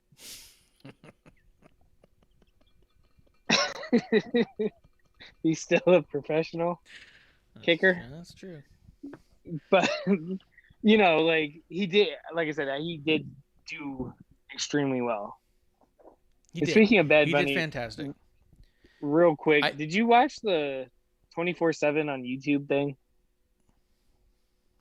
24? No, I have no idea what you're talking about. With the Old Spice, they came out with the Old Spice commercial, and they're like, "Oh, to watch the next 24/7 match, it's on WWE YouTube." And I was like, "Come on now." Yeah, You're I was 100% low. had zero intention of watching that. Did you find it? Yeah, no, Oh I didn't even care to look at it. Yeah, I have no interest whatsoever of following Old Spice on YouTube to see what happens with the 24/7 title. But it wasn't even following Old Spice; it was following WWE on YouTube. Yeah, but it's Old Spice commercial on WWE. Yeah. Not doing that. Yeah. Don't give a shit. Not that much.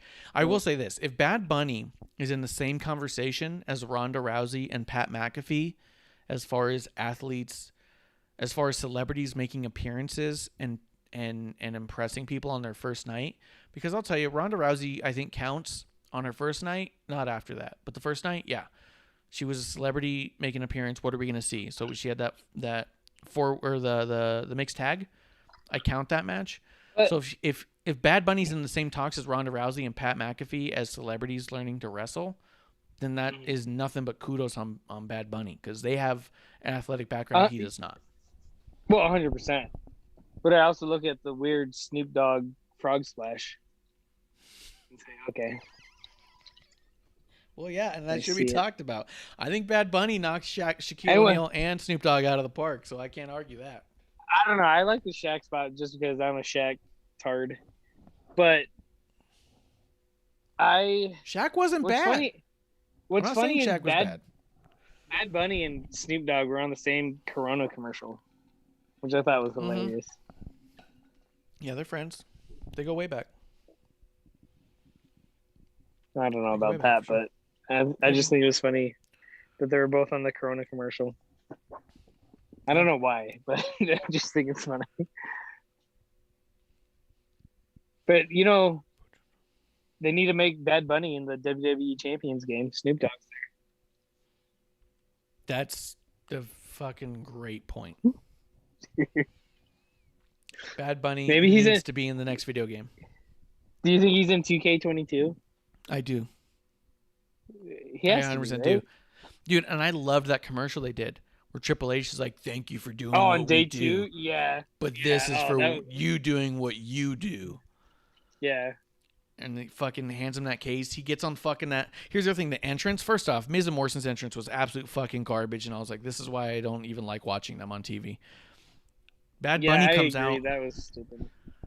On what appears to be Becky Lynch's old truck, spray painted black. Bad Bunny rolls in on it on top of it like he's a fucking transformer or like he's Teen Wolf, just flying down on top of the truck like there wasn't enough room for him on the inside. What's his name? Lipwicki, the dude from Transformers. Yes. Lipwicki. He can't be the Transformer. Yeah, he can't be the Transformer. It's fine. I don't know the difference. I don't understand contracts. Yeah, exactly. So he's surfing down on this truck. And Bad Bunny at the end of the night too, he gets back on the top of the truck. He goes, "This is just where I drive." Like, and he's sitting there, but he opens up the case and it's a fucking gnarly microphone with a skull on it. I cannot fucking wait for those pictures to start dropping of Bad Bunny performing on all these tour spots with that goddamn skull mic. I cannot fucking wait. But here's the other thing. I want to throw this out there because Meltzer's a piece of shit. Oh, we know that. You didn't have to throw it out there. It's out there already. Out there. Meltzer said coming into it, Becky Lynch is making her return. There's going to be a ding dong hello segment with Bayley. She's going to introduce her guest, and Becky Lynch is going to drive in on her truck and show up on that show. He said it definitively on his show.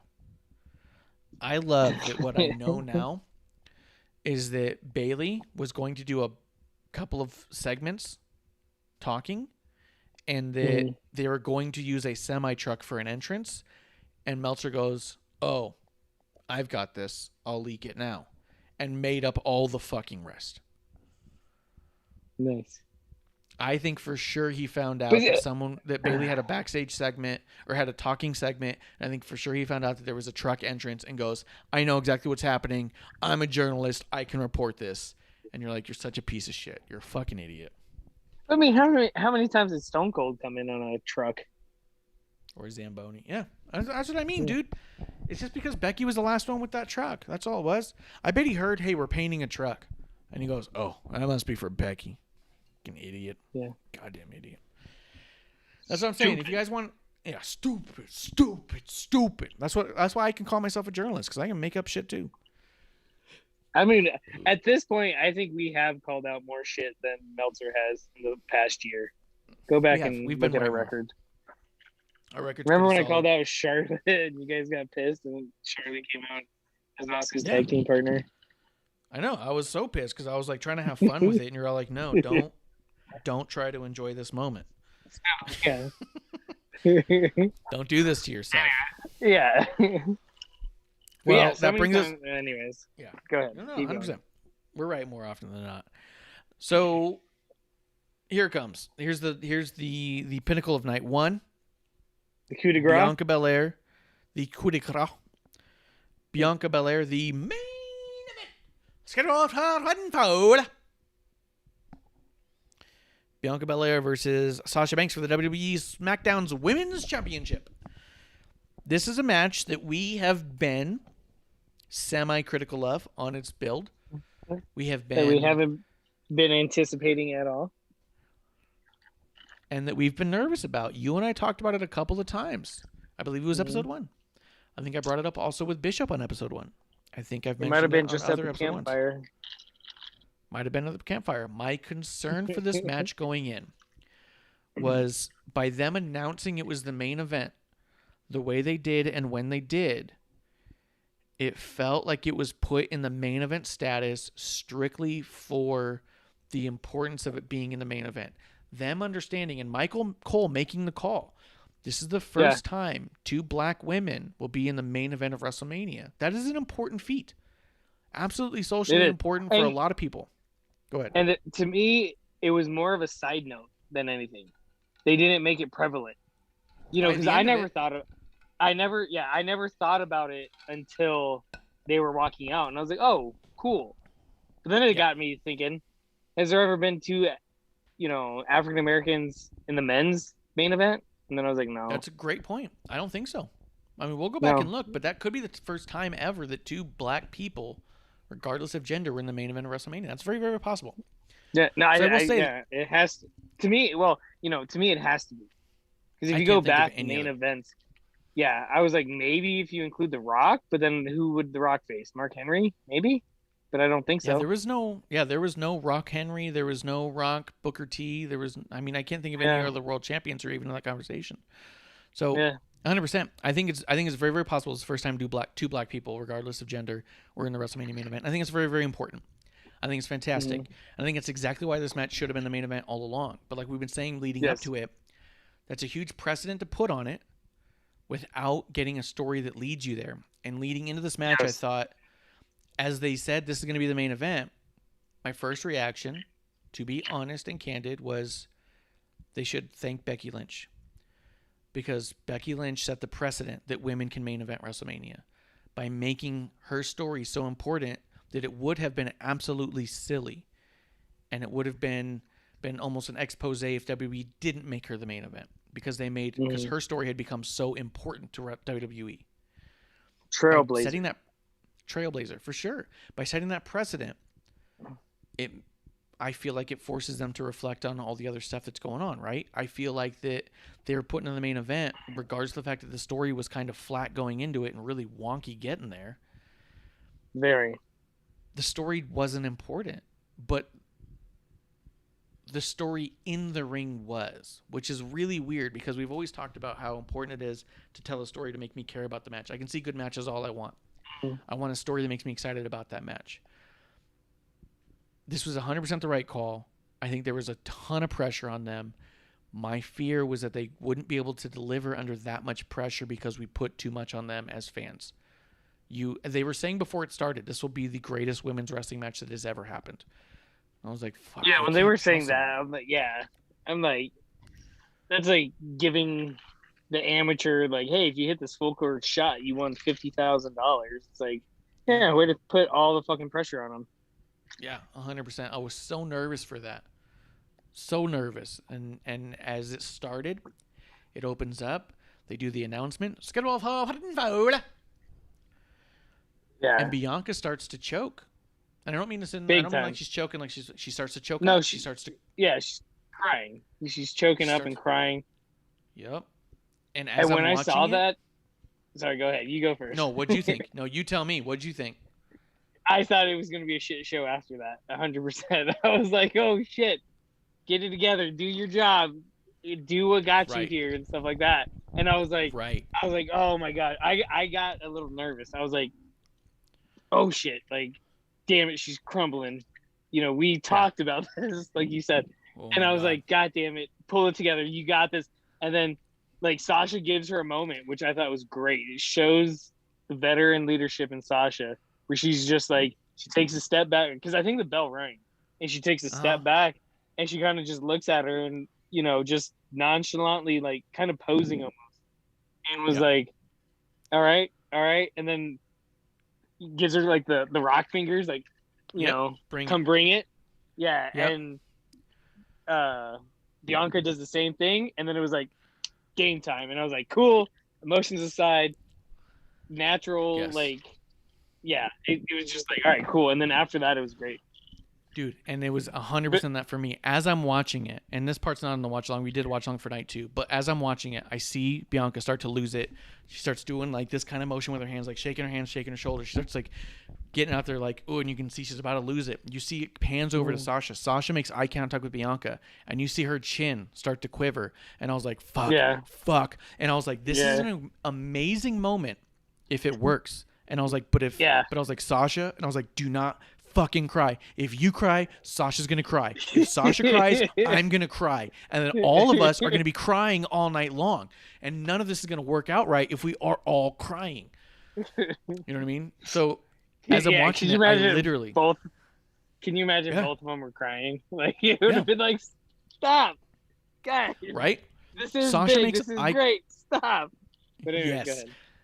Sasha makes eye contact with Bianca, and then she looks away because she knows. She goes, if I see her cry, I'm going to cry.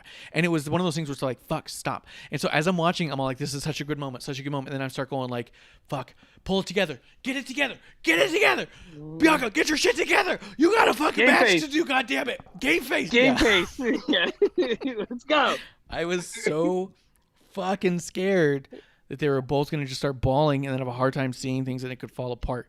But like you said, Sasha looks into the crowd, sucks it in, looks over at Bianca and says, fucking bring it. Bianca's still sort of not quite all there, says, no, you bring it. Sasha goes in, gets them in a lockup, pushes her into the corner and like fucking palms her face and then gets Bianca back on track. Put those tears back in there. Yeah. Fucking get it together. Yeah. Don't you make me cry. Yeah. Get it together. Well, that's just it. I've listened to a ton of podcast reviews and they all talk about the slap. I watched it back 4 times the beginning of this match. There's no slap. They all talk about how Sasha slapped Bianca to get her back. In the match? In this? Yeah. I thought you meant like 2 weeks before when Sasha slapped her. No. Everyone's There's saying no fucking that slap. No slap. I've heard everyone reporting that, talking about it. Mike Manseri, Mark Madden, Sam Roberts. I forget the other one I listened to that was reviewing it. But a lot of people have been reviewing this Meltzer. show. You're a big Meltzer Probably fan. Meltzer. Probably Meltzer. They've all said that as Bianca starts to choke or starts to cry, that Sasha slaps Bianca and how it's a beautiful moment.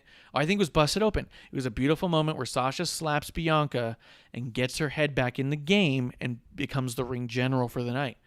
And they said it was an amazing heel moment. But it's also never happened. It didn't happen.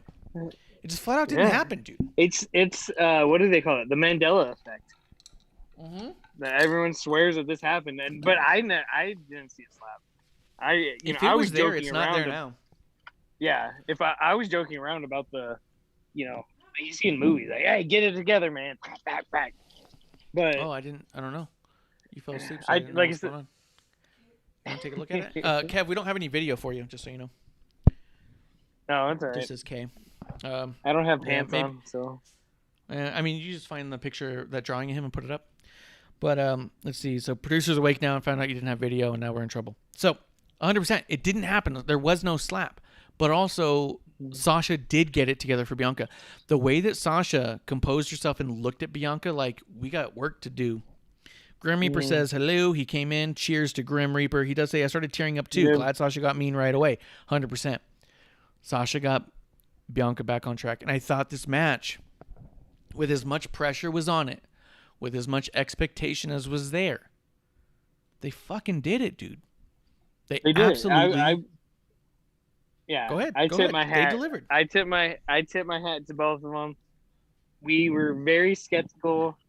Damn it! I needed a bottle of Old Crow because I would be drinking Crow right now.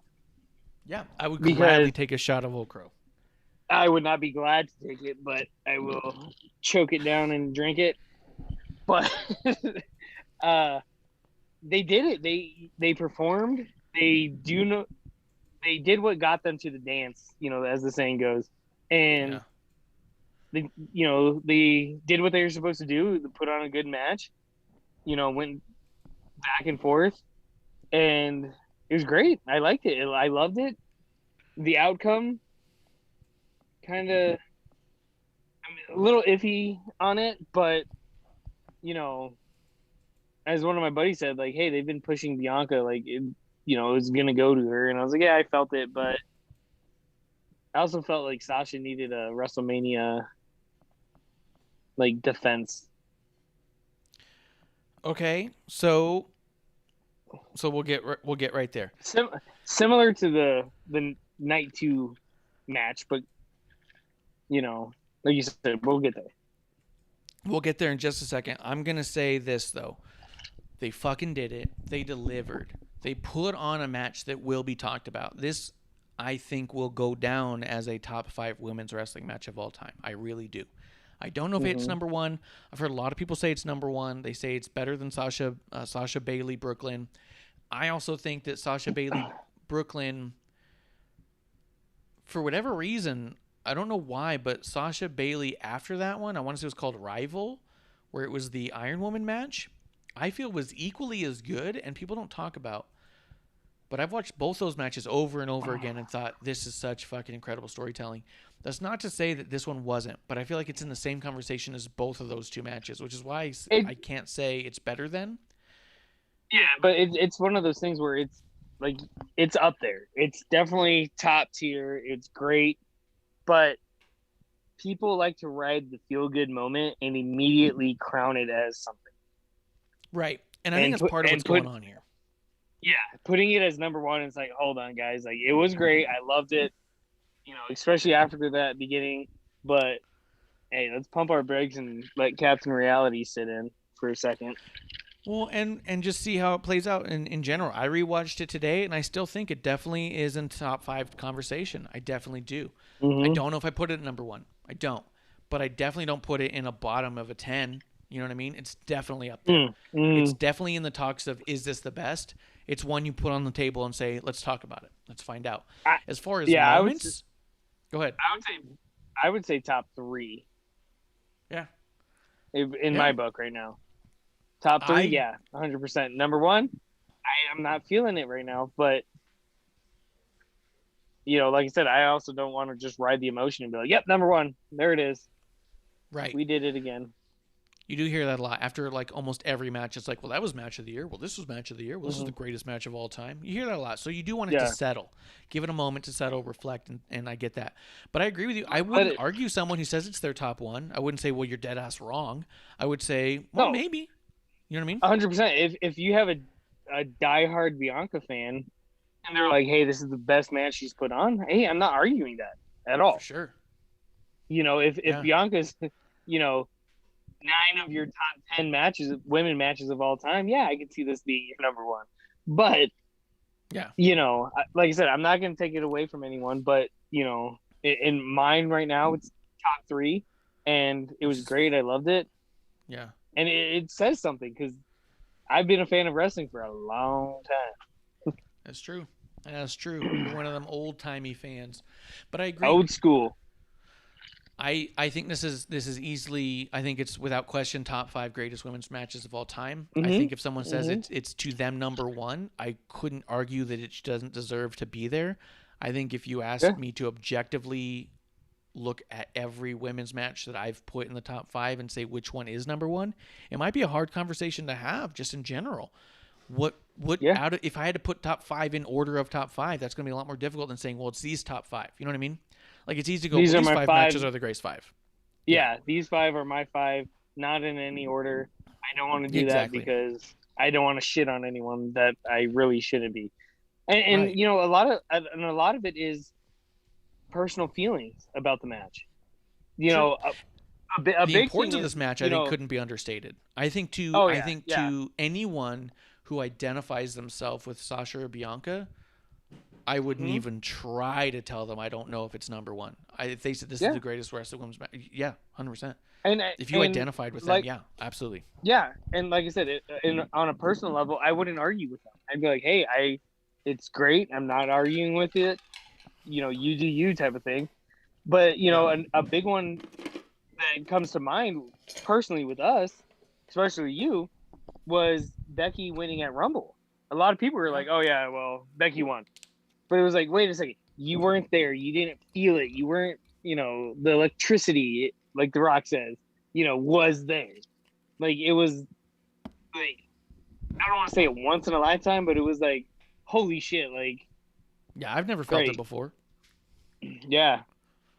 Yeah, 100%. And that's what I mean. Like, I think this is what makes a testament to how great it is with something that had that much pressure on it. They absolutely were a diamond because it wouldn't have taken much for it to fall apart and have everyone say, why was this the main event? And they held it together throughout the whole thing. They told an amazing story. Here's the one thing I've heard people shit on, and I want you and me to shit on them together, collectively. No, wait. Like a discharge. Hold on. Let me get my shitting pants ready. Let me pull them down to my ankles. All right. Yeah, pull it down. Go ahead. People were saying Bianca using her hair as a whip at the end was a heel move. I think that is childish to see things that simplistically. If you say, wait, she used her hair as a whip, so therefore she is a heel, right? One time someone says a curse word doesn't make them a bad kid, right? One time they use their hair as a whip doesn't make them a fucking evil, mean villain, right? They didn't turn Sasha babyface and Bianca heel. Here's how I saw it. You tell me what you saw. I'm going to start real quick. Sasha was using Bianca's hair against her all night. Yes, 100%. Bianca was at a disadvantage. No, keep it coming, Ed McMahon. Bianca became at a disadvantage by her own hair because there were moments where Sasha was literally reaching out for Bianca's hair while they're both plaited on the mat. As soon as she grabs a handful of hair, rolls out, and starts trying to use her hair against her. The hair became a handicap against Bianca. This, to me, became a moment where you swat the dog in the nose and say, stop fucking jumping on me. You know what I mean? You will not use this against me one more time. Yeah, you rub their nose in it and say, quit pissing in the living room, and you smack them. Right. It gets to a point where it's all like, oh, don't do that. Nope, don't do that. Don't do that. And then it gets to a point where you give them a whap. You give them one flat one on the nose, and you say, you better not do it again. You know what I mean? It was a sternness. Go ahead. Yeah. To me, this is coming from all the Drew supporters that don't know what a heel is. No, that's true too. Because, we've said it 100 times. Drew's a fucking heel. They don't want to admit it. Using, and we've actually talked about this, probably before any episode 1. It's like, wait a second, she uses her hair. That's a weapon. And we've talked about it. And it's like, cool. But at the same time, it's like, well, if anyone else smacked you with their hair, that it wouldn't be a weapon. So, yeah. Tomato type of thing. But seeing Sasha and the way she kind of evolved through all this makes me think Sasha's the heel. Yeah, 100%. And and the way she came out, even the way she dressed, talking about gear once again, because that's what I do, because I'm a fashionista. Yep. Fashionista. Yeah, exactly. Reach me at glamour.com. I don't know. I couldn't think of anything. But anyways. At Glamour Kev. Yeah, exactly. But, like seeing the way Sasha presented herself, she was the aggressor, the, rookie, this and that. And,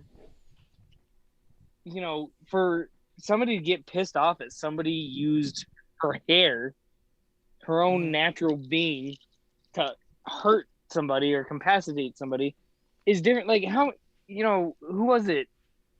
Daniel Bryan used a chair against Roman, right? Yeah. At Fastlane. He's not a heel. And that's a legitimate foreign object. Yeah. I'm trying to think of other examples, and I can't think of anything that comes to mind where somebody uses a foreign object, Cody but Rhodes yet they're uses not a his heel. belt all the time. Yeah. Yeah, I mean, that's his fucking the weight belt. Yeah. Yeah. That's his ring gear, allegedly. But yeah. Yeah, and like you said, the whole night, Sasha was using it against Bianca. And to me, once again, with storytelling and stuff like that, said, this girl did her homework. She found a weakness in this game plan, if you will. And it's like, hey, use this against her. And then, finally she grabbed it, slapped her, and stuff like that. And did you see that all the people that were complaining, like, oh, that was piped in. That bullwhip noise was piped in. It's not real. That's not true. And I'm like, first of all, I've heard it firsthand in a fucking live audience. Yep. Second of all, that mark that left there isn't going to be just nothing. Yep. Like, I don't know how they make that noise or how she makes that noise. If there's an actual whip in her hair or whatever, especially to leave that mark. But the evidence is there for all these idiots that jump out and be like, oh, it was just special effect. No, Braun Strowman's fucking choo-choo train is a fucking special effect. Yeah. Bianca's hair, I've heard it live, and I was like, holy fuck. Yeah. When we heard it at TakeOver, I was like, whoa, Jesus. Yeah. That has to be illegal. Yeah, exactly. And we've talked about that, but, you were in the second row. I was fucking about 38,000 rows back, and I heard it. And it resonated with me. And I was like, holy shit, like, that was loud. Yeah. But one of the guys I know who was there, actually, he said in the group chat, and he goes, dude, when Bianca's hair cracked, he goes, that thing echoed throughout the whole stadium. He goes, that was fucking loud. But I could imagine with 25,000 fans and a bunch of cardboard cutouts, you got the echo. Right. You know what I mean? You have it. When it's natural like that, it's like, holy shit. couple other things about that hair whip too is she did it immediately after a tug of war of her own fucking hair. Yeah. I mean, imagine watching someone trying to tie your shoelaces together. Are you, because you're a good guy, just going to watch them tie your shoelaces together and then walk away with it? Or are you going to start kicking at them at some point and say, get the fuck off my feet? You know what I mean? Yeah. Like, just from a basic, simplistic human standpoint, right? I'm literally watching you tie my shoes together. I'm probably just going to kick you because you're by my feet. They were in a literal tug of war of her own hair. Also, we've seen Bianca do it in NXT when she was a heel all the time. I get that she wasn't doing it as a baby face, but that's not because she doesn't remember how to do it or that the act of doing it makes you evil. She was using it very... she was using it graciously before, where this time, are we meant to believe she's so stupid she doesn't know that her hair can also be a weapon? No. Yeah. Naomi's not gonna do the feel the glow. Yeah, like Naomi's not going to feel the glow. She's not going to fucking bump you. They were in a literal tug of war over her hair for the fucking 7th time tonight, and she snapped Sasha saying, let fucking go. You will not touch my hair again. You're done with this. You know what I mean? Like, fuck, what else do you need? That was a swap back. It wasn't a whole fucking shift. Exactly. And to me, it's, you know, a lot of people talk about protective moves in wrestling. Yeah. You know, certain people have protective moves. Is this a protective move? Maybe. But at the same time, maybe. You know, she used it. She did it. Like, this was, you know, because to me, this was, because, you know, like I said, when Bianca was in NXT, we talked about her and it was like, holy shit, this girl's great. You know, this hair thing's kind of weird. She uses it a lot. It's a heel move. Cool. But the whole time, she never used it in WWE. And to me, this was almost an introduction to it. Yes. You know what I mean? Like, like a move for the first roster. time. Yeah, exactly. And it was like, oh, you know, a lot of people probably were like, holy shit, what the fuck? You know, so maybe they were caught off guard, and that's why they're calling it a heel move. But, you know, I have no problem with it. I'm okay with it. None. Once again, what gets you to the dance, as they say, you know? Yes. And she used it throughout NXT, so she finally uses it, catches Sasha off guard, and leaves this fucking huge-ass welt that is piped in audio, allegedly. Yeah, my ass. I'm okay Here's with the thing. it. Yeah. Here's the thing is that Sasha Banks, the story that was going through the whole thing, if you watch it move for move, Sasha Banks was taking advantage of when Bianca was getting too flashy. Bianca was taking advantage of Sasha when she was getting too comfortable. So Bianca would have to use her strength to slow down Sasha when she was getting too confident, and Sasha would have to counter Bianca stuff when she was getting too flashy. Her long fucking 8-foot long ponytail is fucking flashy. So Sasha kept trying to use it against her because Sasha doesn't care about using yourself against you. The other thing that was kind of cool about that hair whip, there's pictures online if you go back and look. Bianca slaps coming around the side on Sasha's left side. Bianca comes around the left side. The welt is on Sasha's right side. Right side. It wrapped literally around whipped her. and Yeah. Wrapped around her and slashed up the side of her. Whole fucking length of her midsection. Fucking gnarly. Yeah. And I'm sure Sasha was like, when you whip me, you better fucking crack it. You know what I mean? I'm not going out there to get a little fucking hair in my face. Crack it good. Yeah, you better fucking crack it and people better see it. They better see it from the back row. And Bianca, Yeah. And Bianca stood up and I heard her. She said, hashtag nailed it. Yeah, hashtag nailed it. Nailed it. Nailed it. Yeah, absolutely. But bottom line, there was so much pressure on these women. They delivered. There were so many eyes on them. There were such high expectations.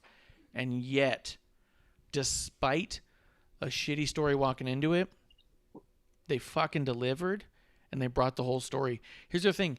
Sam Roberts on his podcast was saying that he believes that they could be the next Rock Austin as far as women go, as far as a multi-year storyline going with like a tried and true gritty veteran type and a flashy rookie top of the mountain type. And I 100% see that. And when I think about it, if I span out a little bit on my scope, the idea of this being the beginning of the story actually makes the story really, really good. Because we thought it was kind of a shitty story going into it. But if you think about it as the first chapter, you have a tried and true, I mean, I want to say veteran in Sasha. She is a proven commodity. That's what it is. The proven commodity of Sasha. And you have this hot new flavor of Bianca. Sasha and Bianca get together because Sasha sees something in herself in Bianca and thinks she can help her. Bianca's head is too big for herself and she won't fall in line. So Sasha starts trying to humble her, calling her a rookie and trying to prove her wrong. However, she doesn't realize how good this rookie really truly is. This rookie really could be the second coming, you know? So that's how Bianca gets the one over on Sasha takes the belt. And now you can get into a whole storyline about Sasha trying to bring Bianca back down and Bianca's head getting too full of herself. You know what I mean? I think if this is chapter 1, this could be beautiful moving forward. Yeah, and they can go back and forth, and I can see that, and I'm okay with it. But then I also see, well, like you said, Bianca or Sasha is not a true veteran. Like, hey, I've been to the mountaintop. I paid my dues, this and that. Like, don't get me wrong, she's paid every due and stuff like that. But they always make Sasha's character look so weak in everything. Yeah. I was a little bummed by some of the strength moves that Bianca was doing was really making Sasha look kind of dumb because she was just like hanging out for it, you know. And I was like, come on. Yeah. But there's a couple of those on rewatch moments that. Yeah. On rewatch, it's not as bad as it felt in the moment. I'll tell you that. Yeah, and this is why, once again, I'm not saying, hey, this is number 1. This is top 3 to me because, yes, it was a great match and stuff like that. But I also think it's the expectation of 2 minutes before the match started, Bianca's bawling, and it's like, oh, shit. Yeah. It's happening. We called it. Oh, God. I don't want to be right on this. Fuck. You know, get it together. And then all of a sudden it was just like, all right, go. And it was like, oh, shit, cool. Yeah. But, yeah. Hey, like I said, next Tuesday I'll buy a bottle of Old Crow and drink my crow to them and cheers my hat. 100%. Nothing but adulation for them because they absolutely delivered in a situation that we were really nervous for them for. And that's what makes them the main event. The fact that in that situation, they still delivered. And in a bubble, let's say that the whole story goes to shit after this. In a bubble, if you watch WrestleMania and you see that video package in that match, fuck, what else do you need to know? You don't need to rewatch the build. You know what I mean? Yeah, that video package they put together was fantastic. Well, Kev, let's talk about night 2. I don't think we'll be breaking down each match the same way. Night 1 to me was the highlight of the weekend. I felt like every single moment. Night 1. Night Deuce. No, I'm saying, we're on to Night Deuce. Yeah, we're moving on to the Deuce. Number 2. Night 1 to me was such a highlight. Everything felt good. Everything was so good. It really delivered on a level where you go, this is fucking WrestleMania. Night 2 comes along and says, but we do what we want. Yeah. You be damned. We're going to do whatever we want.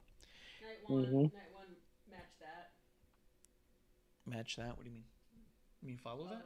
Yeah. Night 1 was kind of like, follow that, motherfuckers. And then night 2 was all like, But do we have to, though? So I'm just here to collect a paycheck. Yeah, right? Night 2 was here to collect a check. So it did open up with Randy Orton and The Fiend. And to me, all of that was fantastic. What did you think about Orton and Fiend? It's once again one of those, hello. I don't know. It was once again, all right. Both ends or just one end? It's hard to tell. I'll tell you post-show when I stand up. Yeah, I'll let you know. Anyway, like, I see the criticism, but people were like shitting on it hard time, and I'm like, wait a second. You know, it was, to me, this was one of those, like I said, WWE not wanting to pay the $25,000 that DraftKings or whoever the fuck the bet thing was. It was like, hey, no one has Randy beating The Fiend. Yeah. And the big freaking Jack in the Box. I'm like, all right, cool. People make their entrance. The only thing I didn't like was the transforming in that weird walkway thing. Okay. Where he's like, he's not melted anymore. I didn't like that. Because if you do that, that's how he's supposed to get to the ring. I thought that was him walking out to the ring, and I was okay with that. Yeah. And then it was the Jack in the Box thing after that, and I was like, well, that's weird. So I thought the order in which that kind of happened was a little weird for sure. Yeah. And that's like I said, that's where I can see where it's like, wait a second, like I thought that was him walking out to the ring. All of a sudden he's gonna pop up and he's the normal Fiend. Cool. I didn't think he was gonna pop up through a Jack in the Box that Alexa apparently set up, did their thing. But whatever, normal Fiend's back, cool. He's indestructible. The whole Alexa thing, where she starts bleeding through her crown, the Black Abyss or whatever the hell they want to call it, yeah. Yeah. Oh, you made me ink. Is it from Finding Nemo? Yeah. Yeah. I thought it was weird, but it was like, to me, and somebody else said it on a thing I saw that was like, hey, she's transforming into Sister Abigail, which I'm like, cool, this is what we kind of expected. For it to, the only thing I didn't like is that the Fiend was distracted by it, which he should be. Randy Orton hits the RKO, pins the Fiend, 1, 2, 3, match over. I wanted Fiend to, and I don't know if the cameras caught it or if it even happened, but I wanted the Fiend to immediately pop up and just be like, I don't care, I lost, what's going on here? And I think that might have driven the point home that they were trying to get to. You think it was lost translation? Because that's what I felt did happen. Like, I felt, so for one, I thought that, yeah, the Fiend walking all burnt up and basically burning through his skin like a snake might do and transforming into, like you said, the old Fiend, but still a new version of the Fiend. If you look at the mask, it's a much cleaner lined mask. Like, the kind of perceived scars and stretching of the original mask is a little more tightened up in this one. It's a little bit cleaner, a little more evil looking. It was a cleaner I didn't version. notice that. Yeah, and his vest was different too. What? It was a little bit. It was a little bit closer to the V for Vendetta mask, but not quite. Guy Fawkes, but it was. See, I wanted. Was, if they were going for, hey, the original Fiend is back, I wanted more like a Phoenix Rising type of thing. Rising from the ashes, here I am. And instead, they just did like a little walkway, and it was like, and I think that's what they were literally going rose. for. He literally rose out of the Jack in the Box. But it wasn't after being set on fire. Yeah, like but he that shed a wasn't whole the same. skin. It's exactly what you said you wanted. It is exactly what you wanted. It did it. But it's not. Like if Alexa would have like taken an urn and almost dumped the ashes in the Jack in the Box, and then redid it, and he popped out, it would have been like, all right, cool. Yeah, but they're in front of a live audience. You can't just cut the camera like that. So he did burn himself through the ashes, and he did have a whole. Yes, you would. If you want a pile of ashes to turn into a human being, you're doing a camera cut, motherfucker. No, all you do is you have the Jack in the Box open, you pour the fucking ashes in there, and then twist the fucking handle, and it pops up, and there's the Fiend. That's what happened. But he went through that weird walkway. Because he burned off the old flesh into new. But he didn't burn anything. You saw fire. You didn't watch it? If you watch at the beginning of the walkway, he's in the fucking zombie shit. As he's walking, it just starts to go up in flames and falls off of him, and he's in this kind of new old Fiend gimmick. See, to me, it looked like just weird lighting. I didn't see fire. I'll have to rewatch it. I thought it was just the weird lighting, like strobes, he's new. No. It's like fire. It burns off of him. The way he sheds it, like, is a burn, and so it definitely became like a second coming sort of a deal. And it was a cleaner mask. It was a different kind of vest. But he yeah, the whole thing with pants. Either way, I hate the circus pants. Yeah, I hate them. It goes in with the clown gimmick.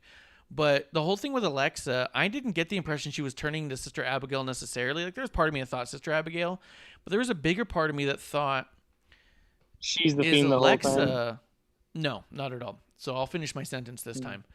There's a part No, of me no, that no. thought, not this I'm time. jumping ahead. The next No, time. no, All no. right. Yeah, no. Next episode So- 1. So, anyways, episode the next one? night. No, I'm just Finish kidding. the Yeah, no, So- go ahead. There was a bigger part of me that thought it wasn't that she was turning into Sister Abigail, is that she was literally sacrificing her life force, as it were, to fuel the Fiend. And by the Fiend utilizing as much power as he was, it was actively draining hers. And so that's why I thought caught Fiend off guard, was he had to look in the idea of, am I causing her destruction?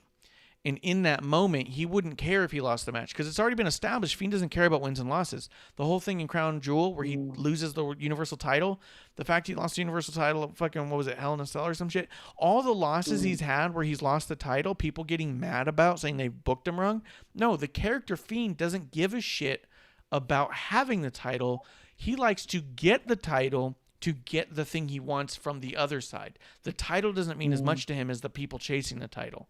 So he's already established he doesn't care about wins and losses. He doesn't care if he wins a match or not. He was in a match where he wanted to beat up Randy, but once he thought that his actions, his drawing of power was immediately associated with her draining her own life force, is when he took a pause. I was like, what the fuck's going on? Randy Orton did an RKO, which probably stunned Fiend for a second, because it's already been established the RKO can knock him down. Usually doesn't keep him down. But once he was down and came up, he was kind of like, I don't give a shit. Let this match be over. I've got bigger fish to fry. I've got to figure out what's going on with Alexa. So he does pop up right after, but maybe that was lost in the camera cut. But I saw him standing seconds later, staring at Alexa, and they're doing their thing, and then it just kind of disappears and they're both gone.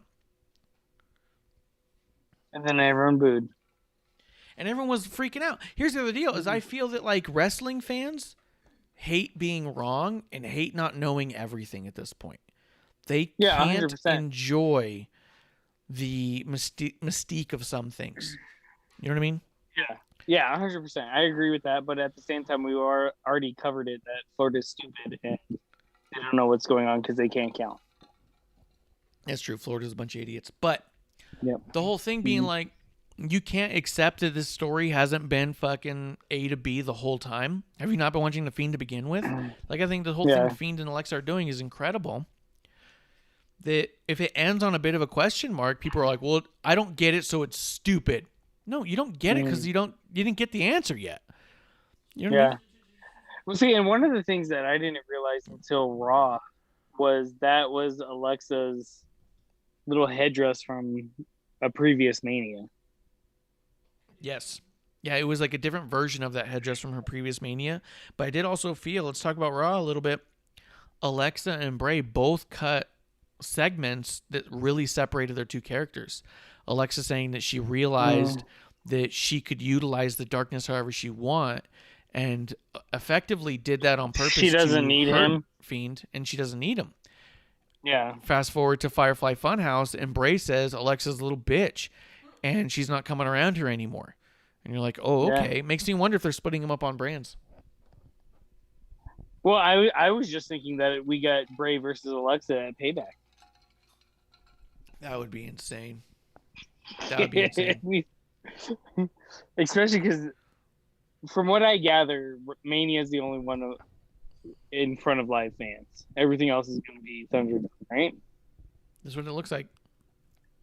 So you can have some weird Fiend versus Alexa thing, and then that's the other thing that I've been wanting to talk about, because the brand split's got to happen soon, right?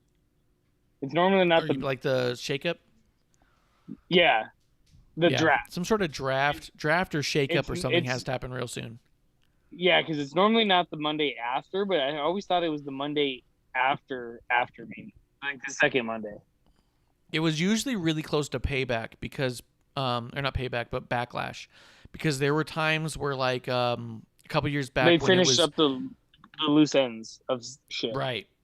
And there was even one where it was like Kevin Owens versus Jericho, where the winner went to SmackDown and the loser would go to Raw or whatever. Like, that's where they really define, like, because there's a lot of title matches typically on that, and a lot of times it'll be like, we draft the world championship, and so it's like, do you get Drew or do you get Bobby? Like, I don't know. We'll find out at fucking Backlash. You know what I mean? Yeah. With the number one spot, SmackDown drafts the Universal title. Yeah, 100%. And then, It's but so weird. We've seen them do that shit. So we'll see how it goes. But I mean, I guess that's possible. But I do think that it's possible they split them up at this point. And you can have Alexa run the women's division the way Bray's been running the men's division. Do you think we get a Alexa Fiend named Lily where it's in a creepy mask and shit? Maybe. Was that not 100 Team? What was that stupid shit? Team America puppets versus puppets? No, not that. I mean, she had that puppet named Lily, but do you think she does her own version that's a similar mask to that Lily? Because that puppet was fucking crazy, that doll. Yeah, and then it moved all of a sudden, and I was like, oh. It fucking talked. I didn't like that one bit. Its teeth were made out of little skulls. I'm fucking happy about it, I'll be honest. Yeah. I even tweeted out, like, I would not blame Ryan Cabrera if he does not watch what Alexa Bliss does. I am fucking terrified. And then he posted pictures of himself backstage with her, all like, she's my everything. And I was like, right! I was about to bring this up because we've talked about this on the show several times. Ryan Cabrera might be into that kind of shit. At this point, I think he definitely has a dungeon and leather. I think, He's like, there's babe, no way. Yeah. Hey, can you spit oil in my face? Black, Yeah. At this point, it's hard to argue. No, but there's some weird ass shit out there, and and he Cabrera, posted a picture of her on top of the Jack in the Box with the black just pouring down her face, and he has like a caption on it that says like, you're still cute in everything you do, and I was all like, fucking get out of there. Yeah. No, 100%. He's in that shit. Yeah, he's got to be into it. Yeah. But Good I mean, for him. overall, whatever floats your boat, bro. Go ahead. For sure, dude. For sure. But overall, I thought his entrance was incredible. I thought Alexa's interference was fantastic. I love that they utilized this to separate the two.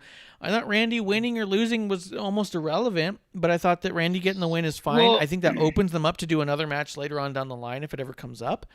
But I thought all of it was absolutely fine. See, to me, this is where you get the fuck this moment.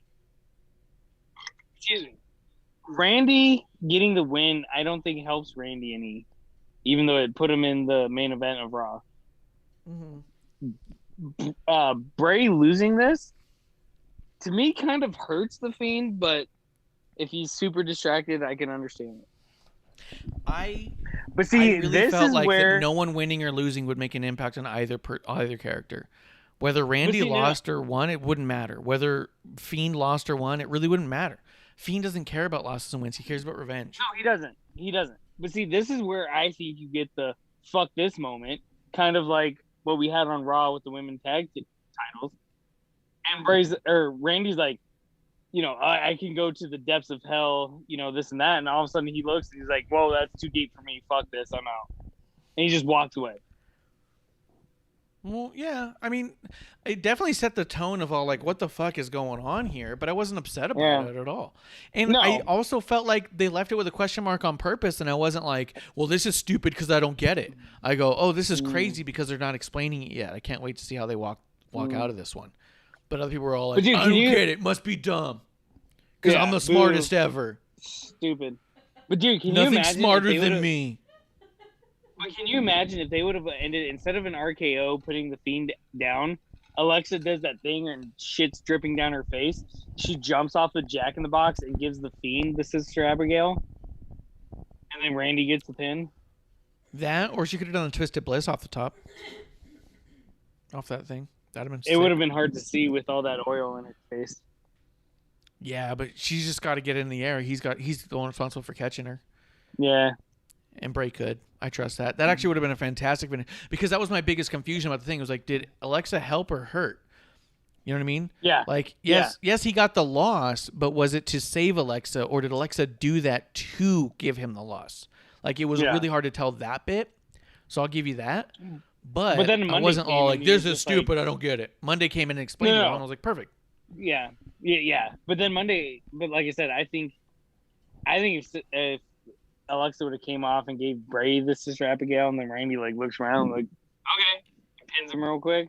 I think that would have been big, especially since they're separating the characters as of right now.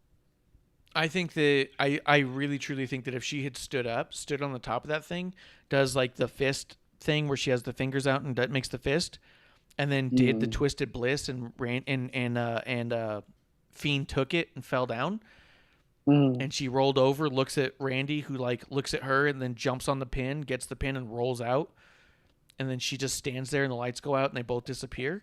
Like that would have been big. I think more so than the Sister Abigail. I think it would be tougher, to be honest, also physically. It'd be tougher for her to put Bray in the Sister Abigail than do the Twisted Bliss and have Bray catch her. You know?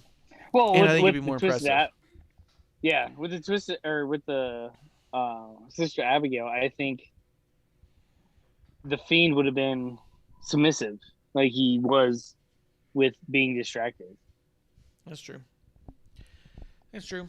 But I thought it was great. I loved all that. I liked the explanation on Monday, and I'm excited to see what they do with the two characters. I've seen a lot of people say that they think this completely ruins Alexa and Bray, and that Bray ruins every character he's around. And all I can think is, what the fuck do you watch? Because that's not what I see at all. They're Drew fans, clearly. Yeah. Everyone I disagree from now on is a Drew fan. That's a good point, Drew fan. There was a cool spot in there where the Fiend puts his hands up to his mouth and goes out and goes, yeah, in tribute to Brody Lee, which was really nice. That was cool to see. But you're right. It did set the tone of a what the fuck, because right after that was Nia Jax and Shayna Baszler beating Natty and Tamina, which had a bigger what the fuck in my mind. Really fucking oily discharged in my cereal. So it's not... What? Big old turd. Yeah, it was a fat-ass turd right there in my goddamn Cheerios. Clearly, Nia shat on his Wheaties. Yeah. My Wheaties are Sheeties now. Yeah. You know what I mean? It's I fucking bogus. Never mind. Yeah. Lucky Sharts, you know? Like, fucking get out of here with that. But...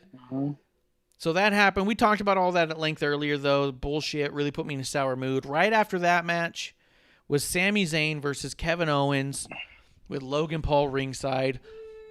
I rewatched it today. It is just a solid match. Again, this is a match that didn't go, I don't even think, 10 full minutes. But it was just a solid match. It was good. It wasn't a fight forever match. It was just a good match. And it was feel good, and just the idea of Kevin and Sami have been getting told for over 15 years before they even made it to the WWE that they would never be the type of wrestlers who would be at WrestleMania. Not only did they make it, but they made it together in a one-on-one match. And I mean, what's more feel good than that? Two guys who've been told for decades that you will never be there, and then being there. Like, yeah. So it was amazing to me to see Paul that. Was there. Yeah, Logan Paul had to jump in, do his thing, but he got a stunner for his efforts, and he was kind of funny when he was all like, "It hurts real bad. Why would he do that?" No, it's funny, but I mean, I like that part because it was good. Yeah, I like that part. The stunner to Logan Paul, but yeah, outside is just Sammy versus KO. I liked it. Yeah, I mean, you've got nothing else to add on that. I'll roll through. Sheamus versus Matt Riddle. Again, was just a good match with a good ending. I did like Sheamus winning. And Sheamus getting that bro kick right in the mouth of Riddle right as he's flipping was so perfectly great. timed. Yeah.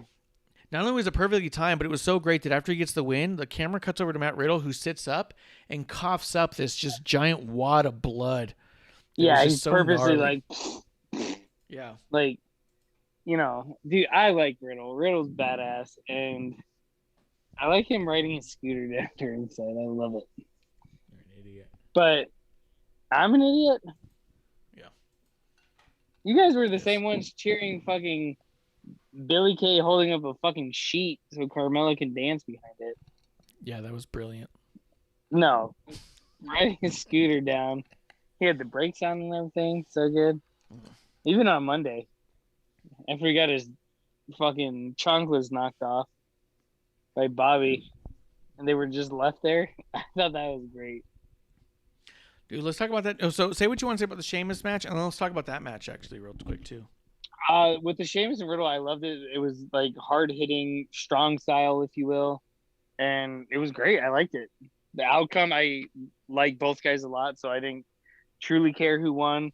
I thought, as much as I like Riddle, I think he brought down the U.S. title a bit. So him handing it over to Sheamus, I'm okay with. Yeah, I'm totally fine with Sheamus having it. I think Sheamus is so good. Go ahead. Real quick, I don't want to say Riddle brought down the U.S. title, but the way that they presented the U.S. title was brought down under Riddle. Kind of like with Asuka. The Raw Women's title has been brought down under Asuka, but it wasn't because Asuka did that. True. I'll give you that for sure. So I'm really excited to see Sheamus get that win, get that title. I really love it. I think Sheamus is fantastic, and I think anytime somebody's in the ring with Sheamus, it's going to be a goddamn fight, and it looks that way. Yeah. So what I thought was gnarly is the amount of people who said, well, Riddle should lose because he should be in the world title picture. We saw that over and over again, and the idea that Riddle lost it and then has a world title match the next night and just gets the absolute fucking shit beat out of him. As Bishop from Terrible Wrestling Takes would say, just catches a straight up ass whooping. Just a Delaware style ass whooping, because he probably doesn't know what a Brooklyn ass whooping looks like. Just throwing that out there. But just an ass whooping. Matt Riddle looked like a fucking putz on Monday Night Raw. Is that just me? No, he did. Like, Bobby did his thing, and yeah, well, they have to push over Bobby to make Drew look good at Payback. Yeah, but why'd you got to do Matt Riddle like this right now? But I don't know. I mean, maybe.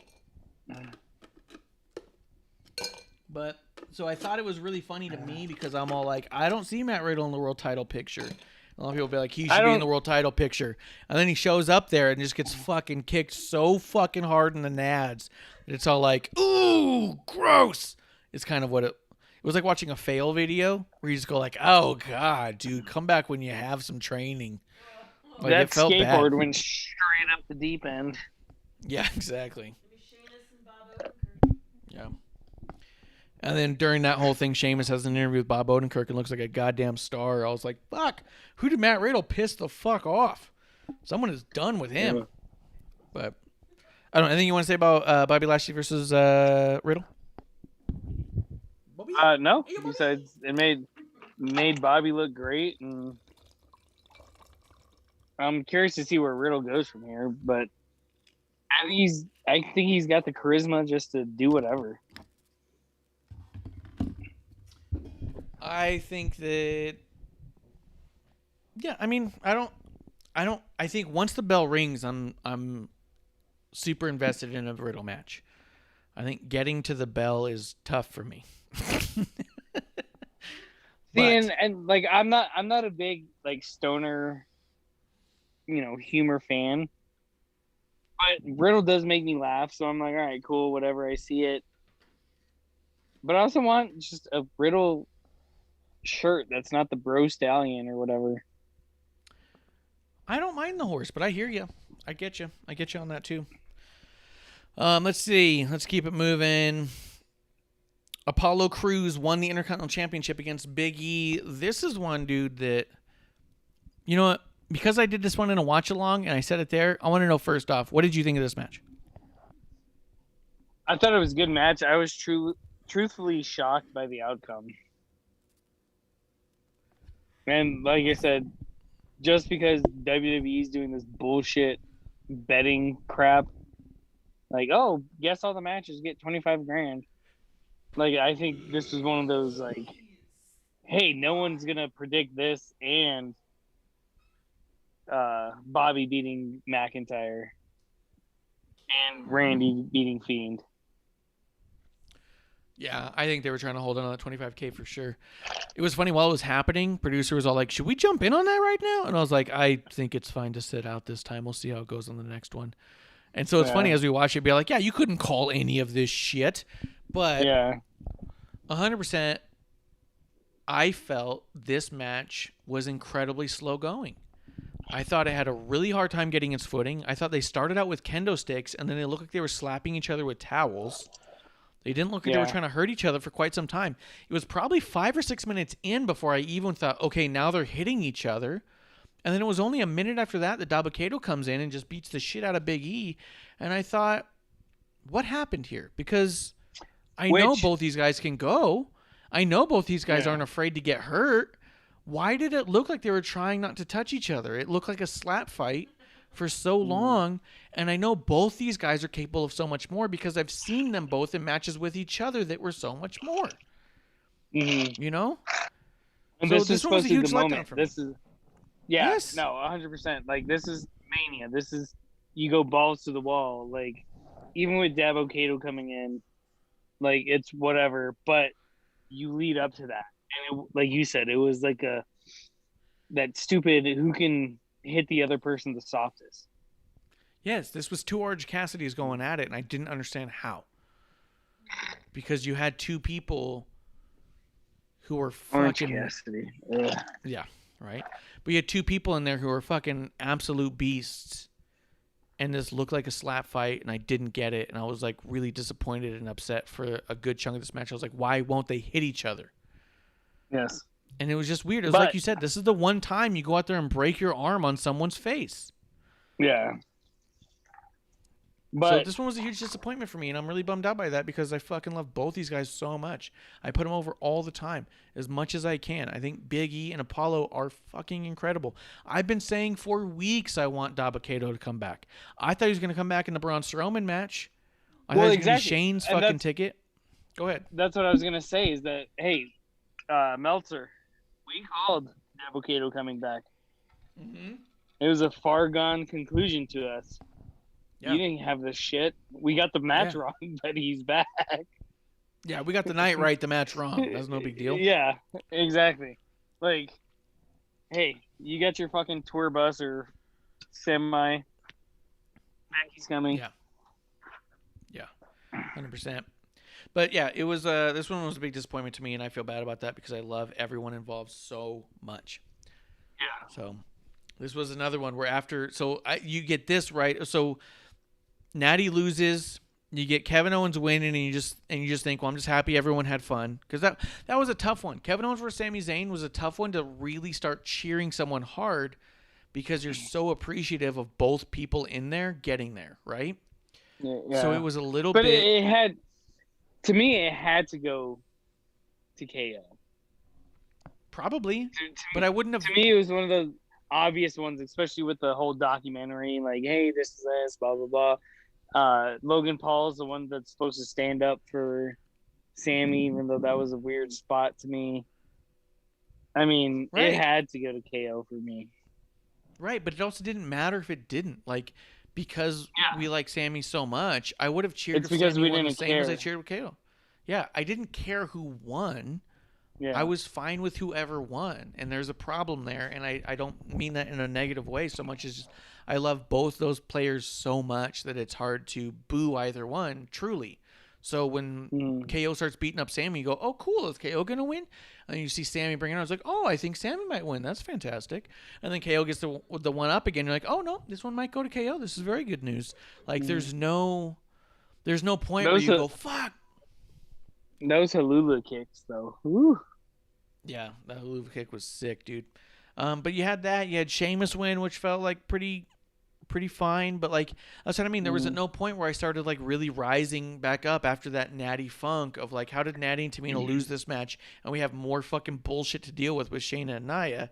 And then you get a Sammy KO match where you go, well, this is fine. Whoever wins, wins. Then you get a Sheamus match. You go, well, that's nice. Then you get this match, which was kind of like a disappointment, which was then followed up by Asuka and Ripley, which was a good match, but also an obvious match and absolutely no story. So you go, well, this is where they put Rhea over and she looks good. And they did that. And you go, well, yeah. And you golf clap. Yeah. And that's unfortunate. They deserve better than that. 100%. And this is, I mentioned it earlier. This is what bothers me the most with this match is, I'm trying to think of David Price, the pitcher he played for I think it was the Blue Jays and the Red Sox and stuff like that. Great pitcher throughout the season. He gets to the playoffs, similar to Clayton Kershaw that played for the Dodgers, and just can't win. He's all of a sudden turns to trash. Asuka is turning into that. Yeah. Asuka can't perform at Mania, and I think this match, yes, I think you put Rhea over Asuka, but you put her over at Payback. I think Asuka has to win this match because it makes her look so bad. You think the matches she's lost at Mania. Look at what Charlotte did with the streak. Charlotte won. Yeah. That put Asuka under for at least a year and a half. Yep.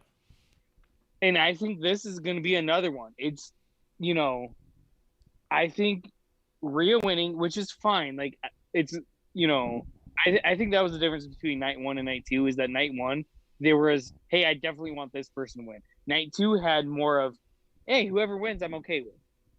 Yeah. I'd prefer this one over that one, but I'm okay either way.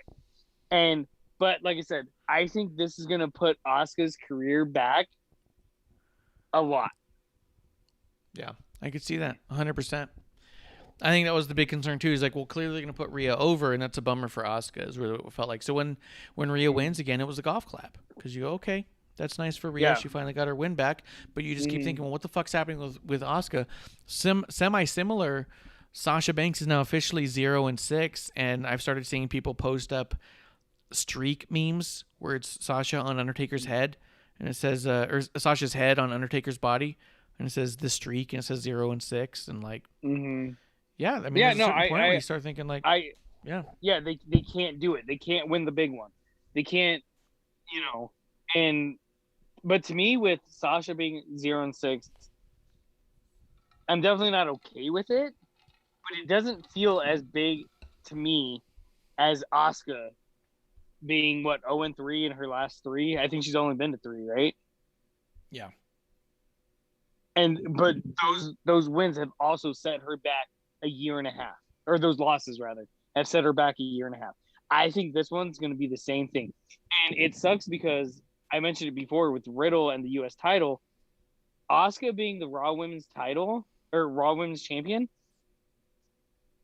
like, did nothing for Asuka, and her being the champion was like such a back burner on so many storylines, where it's like, well, she's a boring champion. That's not Asuka's fault. That's the storylines that they kept putting her in.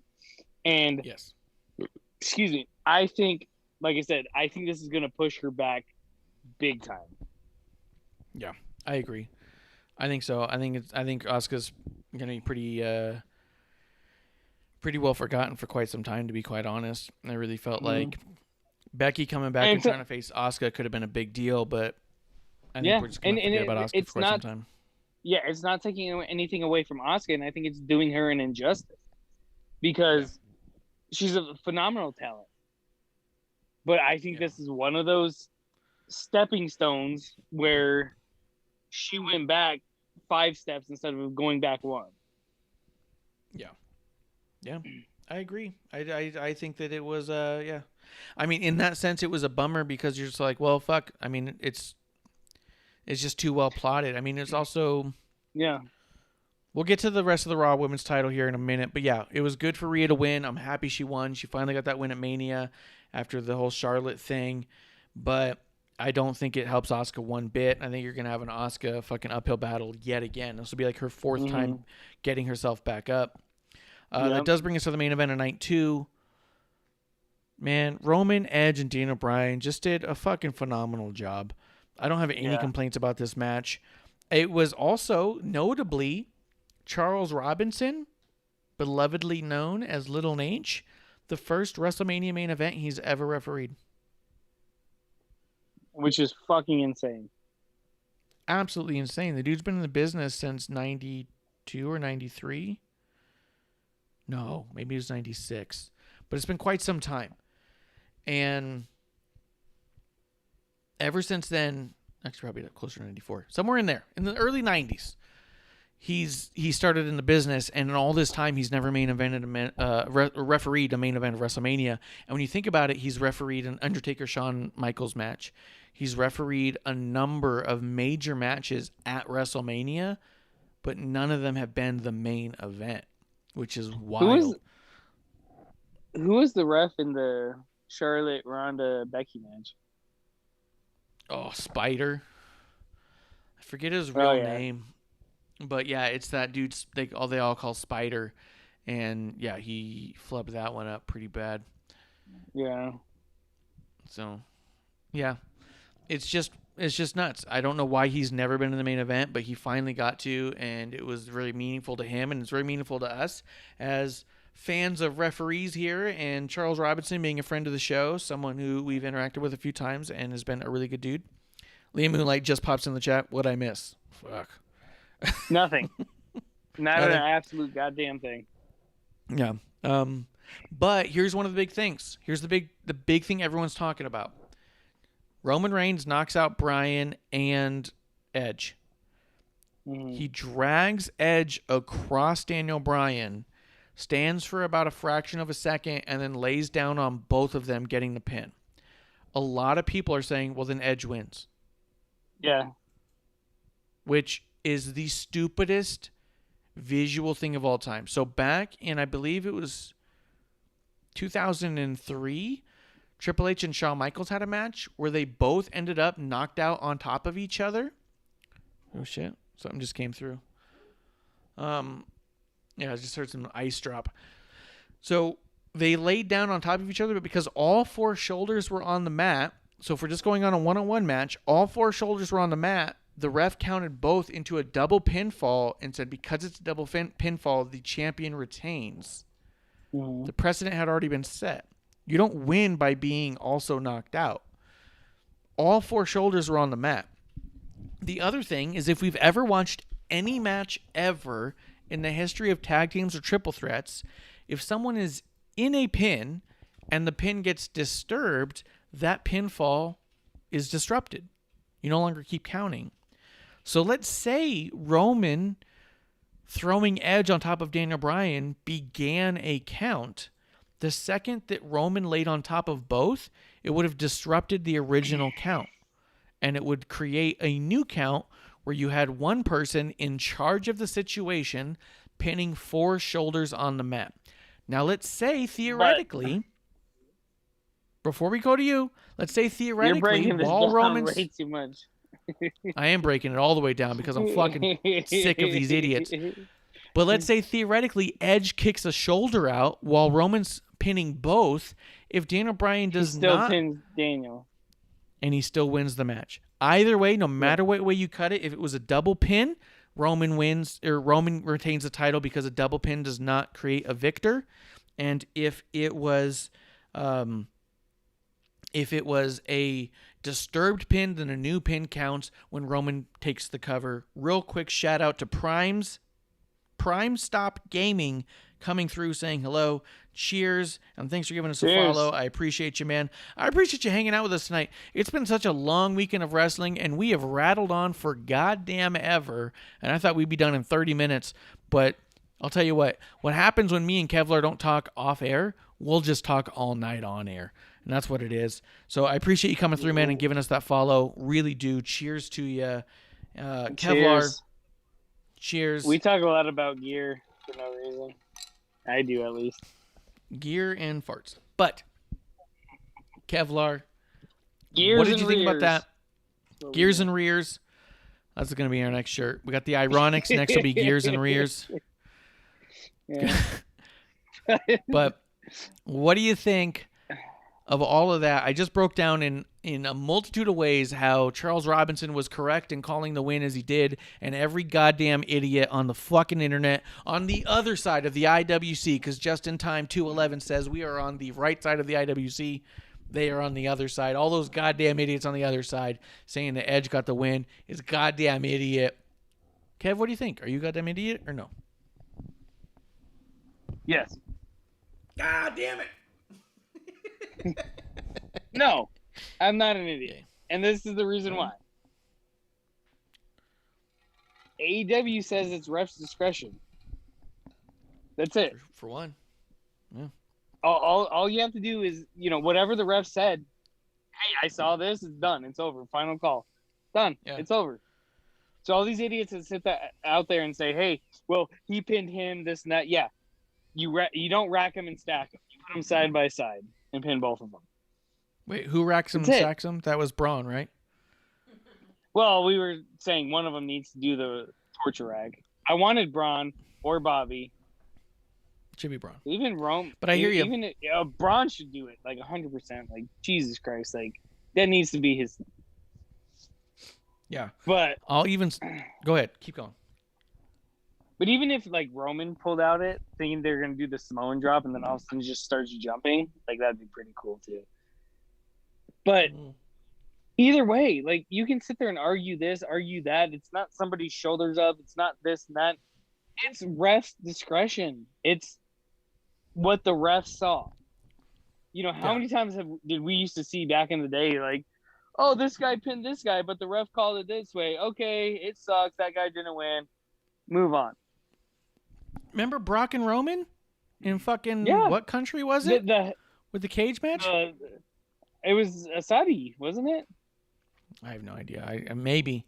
But I remember it being like a really dark fucking venue. But even then, remember they fucking on like Raw. Hell in the Cell. Yeah, greatest Hell in the Cell after ever. Rumble. Yeah.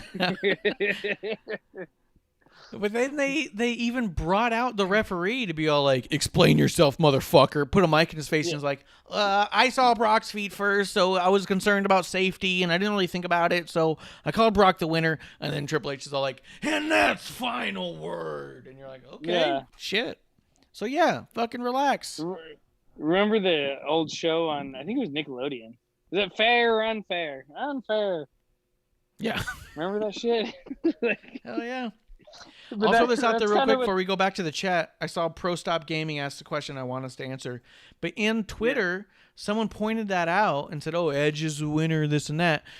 Fucking Adam Pearce, that fucking scumbag. Roman Reigns was right about you, Adam Pearce. Goddamn scumbag. He's all like, good point. Interesting take. To Charles Robinson response was 4 shoulders were on the mat. Roman was on top of both and in charge. It's my discretion, and that's the final call. To which scumbag Adam Pearce says, Charles, please come see me in my office on Friday. Thank you. What a piece of shit. Then Charles Robinson, the ref, properly responds to, yes, sir, did I do something wrong? Or maybe a raise, which he's correct again. He deserves a raise after that scumbag Adam Pearce, who's been running his conspiracy against Sami Zayn, is now trying to run one on Charles Robinson, my ass. Sorry. Little Sammy Sorry, the cops himself. are coming. Yes. Sorry, I got in trouble.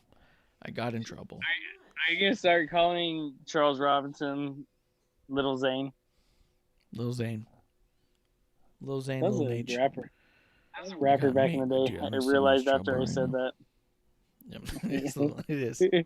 But, yeah, producer lady, ref's discretion. Hide his weed. It's a producer lady, hide his weed.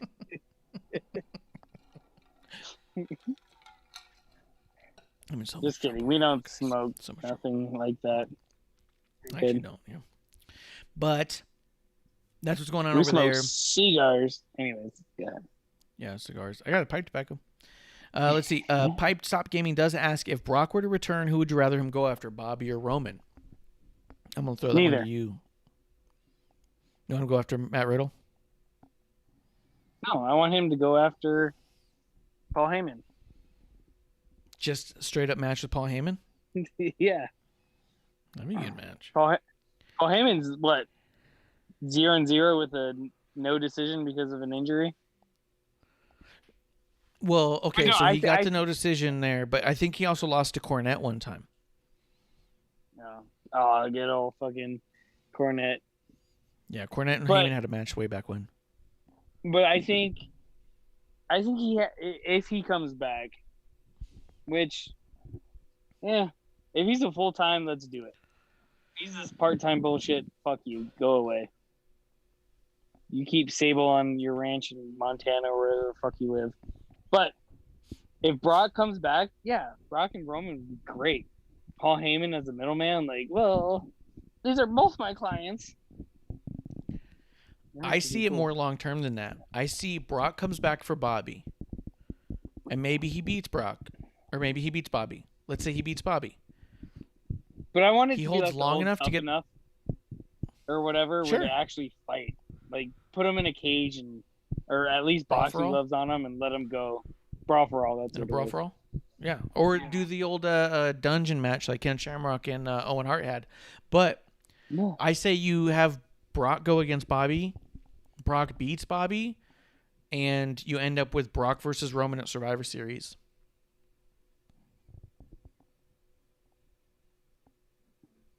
Yeah. Like you get both. You don't have to do one or the other.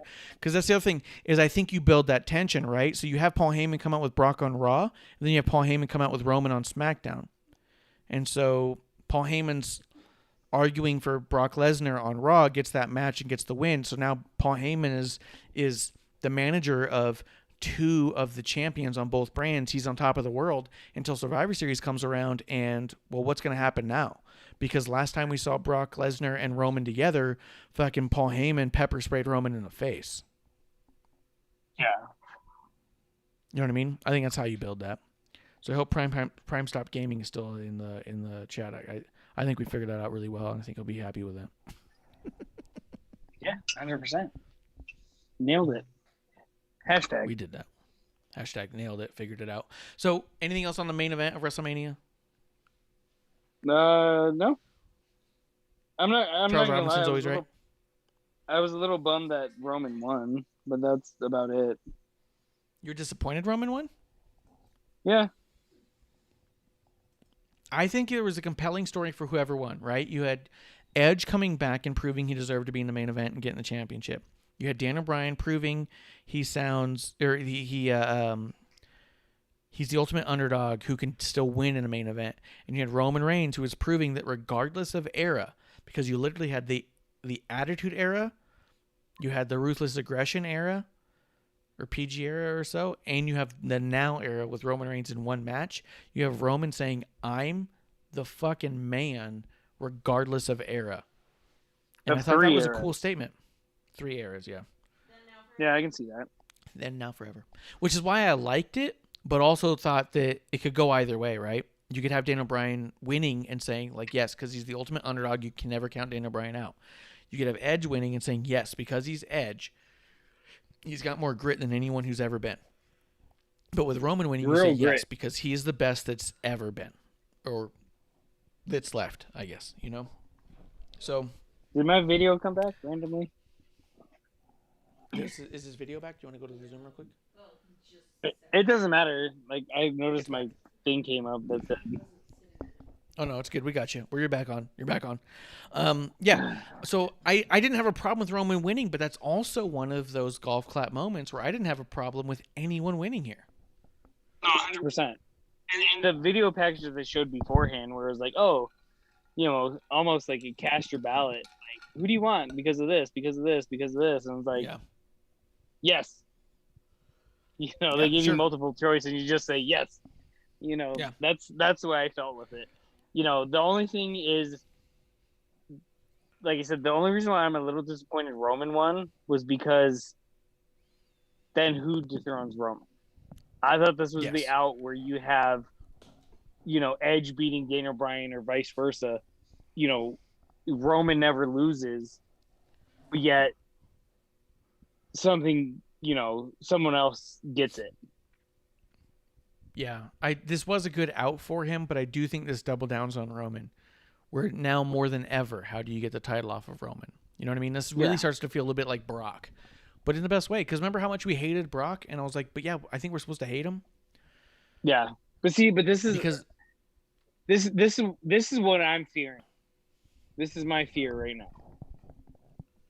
Is Payback happens, and Bobby retains. And then during the shakeup or draft, McIntyre goes to SmackDown. And then you have McIntyre versus Roman. Yeah, but Roman wins. Roman's better. And Well, think that's that what also we is a want. good That's what we want. But we have to, yeah. what we want and what happens is two different stories 90% of the time. Almost never. I would say almost never. Well, We get what we want. Give me what I want. I'd say Give me what I want. I'd say maybe 50-50. It's not that. Prime Stop Gaming in the chat says, I think Edge deserves to hold the title at least once, but don't keep the title on for too long. And this could have been a good moment for that, where you get the title on Edge, and then you get a one-on-one with Edge and Roman, and you get the title back on Roman, saying, yeah, one-on-one, I can't be beat, but, See, shit happens otherwise. But I like the idea that this doubles down Yeah, on Roman. I think because you can lean to a Roman Rock WrestleMania off of this. You can build a whole nother year of Roman being champion, and then you could literally say, this guy's been champion for almost 2 years. Who can possibly beat him? And then you have Roman show up and being like, I really don't like your attitude. But The Rock should be in Hollywood, not Dallas. So who's in Dallas? Kevin Nash? Stone Cold? Kevin Nash is famous. You're not going to have Stone Cold going a match against Roman. The Dallas Brawler. I don't know. But well, I do think with it being in Hollywood, they probably would have gone with a Hollywood. But I think at this point, you pull the trigger with Rock and have a Roman Rocket. You know what I mean? Oh, that'd be fucking gnarly. HBK. Handicap match, HBK and X-Pac. Triple H. Oh. But fuck, I forgot where I was going. I don't remember. I changed lanes and it didn't signal. Oh, with Roman being the champion for so long at this point, you don't know who can beat him. But I think that's part of the good part. You know what I mean? I think maybe you even have Brock Lesnar show up on SmackDown and Raw both. And just stare down champions, and you don't know who he's going to go after, you know? But that feels like a Money in the Bank. Is there going to be another Beast in the Bank? Ooh, that would not suck. That would not suck because also you'd have Brock Lesnar who goes, well, now I understand contracts. That'd be a whole new yeah, thing. Now I understand I have a year, so I'll see you guys in 11 months. Dude, and can you imagine that if they did it and he goes, well, I know I have a full year, and you literally don't see him for 4 or 5 months just at all? Or you hear his music randomly play and you're like, oh, here it comes, and then no one's there. Yeah. As Paul Heyman's pulling the strings, I'm like, all right, play his music. He's not here, play it. Yeah. 100%. But I was thinking, with excuse me, what Prime Stop was saying is I do agree that Edge should hold the belt. And it might be it might be before next Mania. But I think with Edge holding the belt, I think that leads into Randy getting his 16th. And I'm a big Randy fan, so I'm just trying to get Randy to get to 16. But I think that gets to Randy to 16. And then in Hollywood, you got Randy versus Cena for who's going to get their 17th. But that's impossible. That's a literal impossibility. It's not.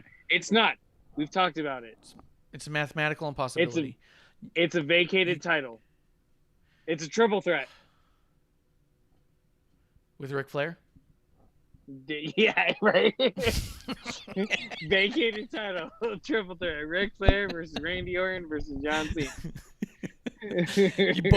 They're all three standing there, and then Cena and Orton both look at each other, and then just look at Rick, and they both just charge him. Just beat up the old man. Yeah. Hell yeah, dude. Hell yeah. But that was WrestleMania. I thought that the weekend was cool. Night 1 was incredible. Night 2 was... I mean, a lot of people have been saying meh, and I don't disagree. I also think personally I was so off-put by Natty and Tamina losing, it was going to take a lot to get me out of there. I think the main event absolutely fucking delivered. I think the road to the main event was just a whole bunch of golf claps of like, well, that was nice. Well, that's okay. Well, that works. So, all right, okay. None of it had those feel-good moments the way. Go ahead. But see, that's what I was saying is Night 1 had the moments. Night 2 had either person that wins this, I'm okay with. And I think that's what the difference was. And especially with the main event. They should have split it up more. It should have been shuffled differently. With the main event. Yes, I agree. And because the whole thing was, Mania Night 2 has 5 title matches. And we're like, okay. There was only like 2, like Big E versus Apollo. Truthfully, I couldn't care who won. I like both guys. If either of them won, I'm okay with. Sheamus versus Riddle, same thing. The women tags title, I wanted the swap. Yeah. The main event, truthfully, like, once again, anyone that won, I was okay with. Yeah. Yeah, 100%. There was nobody who could lose on night 2 that would upset me except for Natty and Tamina, and they're the ones who lost. So it was impossible for me to get back up. If they had won, I'd been on such a high that everyone would have felt good. You know what I mean? I really felt like Natty Tamina losing put a damper on night 2. I really do. Put a cloud for me. What was the 5th title match on night 2? Because they said there was 5. Oh, it was Asuka and Rhea. Yeah, I mean, you had the Universal, you had Asuka Rhea, you had the women's tag, you had the U.S. title, the Intercontinental title. And but it was, like I said, the only one that got me on that, because like I said, either way, it could be this and that. The only one besides the women tag that I was like, holy shit, I want this person to win more than the other one, was the women's Raw, and it was only because of Asuka's streak at Mania. And like I said, it was one of those where, hey, give Rhea the belt at Payback. Instead, we have this bullshit that came out on Raw afterwards. But all right, are we on to Raw? We are definitely on to Raw. So yeah, 100%. Night 2 was not as amazing as night 1. And here's the other weird bit: is like between the 2 nights, after night 1, I was all like, yeah, I wouldn't put those matches in any other order. That was absolutely fucking fantastic. And then night 2 happens, and I go, well, maybe they should have shuffled it all a different way altogether. Yeah. It's like when you play Uno, and all of a sudden you're drawing, and all you get are yellow cards, and there's a green on the table, and you're like, fuck! Who suffered this bullshit? Yeah, who did this? I don't think, because we did do a good job, I think, of spitting over into Raw, I don't think there's a ton that we have to hit on all of it. First and foremost, the new Thunderdome looks fucking dope, dude. I like the walkway a lot. Yeah. Whoa. You pushed that The walkway was awesome. I had to dig deep. But did you get a hernia? The new walkway looks awesome. I blew something out. I cracked my back. Yeah. It was an O-ring. You blew out an O-ring. I'm telling you. Blew out that Kevlar O-ring, dude. Yeah. But I 100% love the new Thunderdome. I think it's so cool. I do understand people saying, like, it's shitty to go from live crowds back to the Thunderdome. But it's also like, what the fuck do you expect for right now? I still feel like we're in that pandemic mindset where we can't hold everything against everybody. I think one of the things people were trying to say is like, oh, it's so shitty about Charlotte. And we'll get to Charlotte. Fucking trust me. But the whole idea of all like, well, she caught COVID. They thought she was pregnant. They're doing what they can. Also, people were talking shit about last year's Raw after WrestleMania. And they're like, well, last year's Raw was shitty. They did this and that. And I was like, they had fucking 12 people they could work with. It was fucking COVID. Yeah. I think it's unfair still to judge it segment by segment on a whole. We can with what they have, but there's a certain point where we have to say, fucking relax and just acknowledge that they're doing the best they can. Yeah, Nia's hole keeps popping up. With that in mind, the one thing we did not talk about with WrestleMania that I definitely want to go back to, Bayley had 4 segments throughout WrestleMania. A lot of people have been excited about it. I've also seen equally people being really upset that that's all that Bayley got. And Bayley had that big pyro segment, which was followed up by the Bellas coming out and throwing her, which had the whole crowd booing. I'm not upset by this because the Bellas have said they plan to come back. And if they do, that means they're in a program with Bayley. And as much as I don't care to see the Bellas back, I do think that the Bellas are a tag team individually or separate, that Bailey's never been in the ring with, and I think she's the type who would appreciate being in the ring with them. Does that make sense? Yeah. Yes. And you know, truthfully, if the Bellas won the tag titles down the line, I'm okay with. Because it's like a feel-good moment. Maybe even next Mania, that's fine. First of all, they need to bring their A games, because the last shit we saw from the Bellas outside of this Mania, not so good. And Evolution. I'll say specifically, Nikki and Evolution was not bad, but everyone else, all the other stuff with the two of them was bad on their last return. Yeah. Well, Bree's just been... I'm glad she can walk at this point. Yeah. But, you know, with Bailey, there's nothing else you could have done with Bailey outside of putting the Moulin Rouge Battle Royal. What is it? Fabulous? Not Fabulous Moolah. Mae Young. No. Yeah, Fabulous Moolah. Battle Royal together. Which, do we want to revisit this? Because last time they stripped the name off and called it the WrestleMania Women's Battle Royal, or whatever they called it. I hope they do it on Friday. To be quite honest, I mean, as stupid as it sounds, I really hope in the new Thunderdome on Friday, I hope they do the Women's Battle Royal. To me, they almost have to, because, you know, just like the Andre the Giant, call it something else. Call it the Beth Phoenix Invitational. I don't care. Just China. Give it the China name. Yeah. One Night in China. Ugh, oh, wait, that was like... That'd be good. It's fantastic. It's hard and fast. Yeah. But, yeah, do something. But just do it. Because to me, that's almost been a staple for the last couple years. And it was just kind of like, nope. Just like I said before, I was a little annoyed that the Battle Royal wasn't actually on a WrestleMania night. But I thought Bailey's segments were really good. She cracked me up with her interactions with NWO and with Titus and Hogan. She was cracking me up. Yeah, because it's Bailey. It doesn't take much for Bailey to crack you up. Did you not find her funny? Which is a serious question, because I heard other people say, like, oh, the backstage segments where Bailey were cringeworthy and were awful, and I did not feel that at all. I thought she was actually being... I thought they were hysterically obnoxious. See, and I'm right there in the middle. I don't think they were fucking annoying by any means, but at the same time, I wasn't like, holy shit, this is great.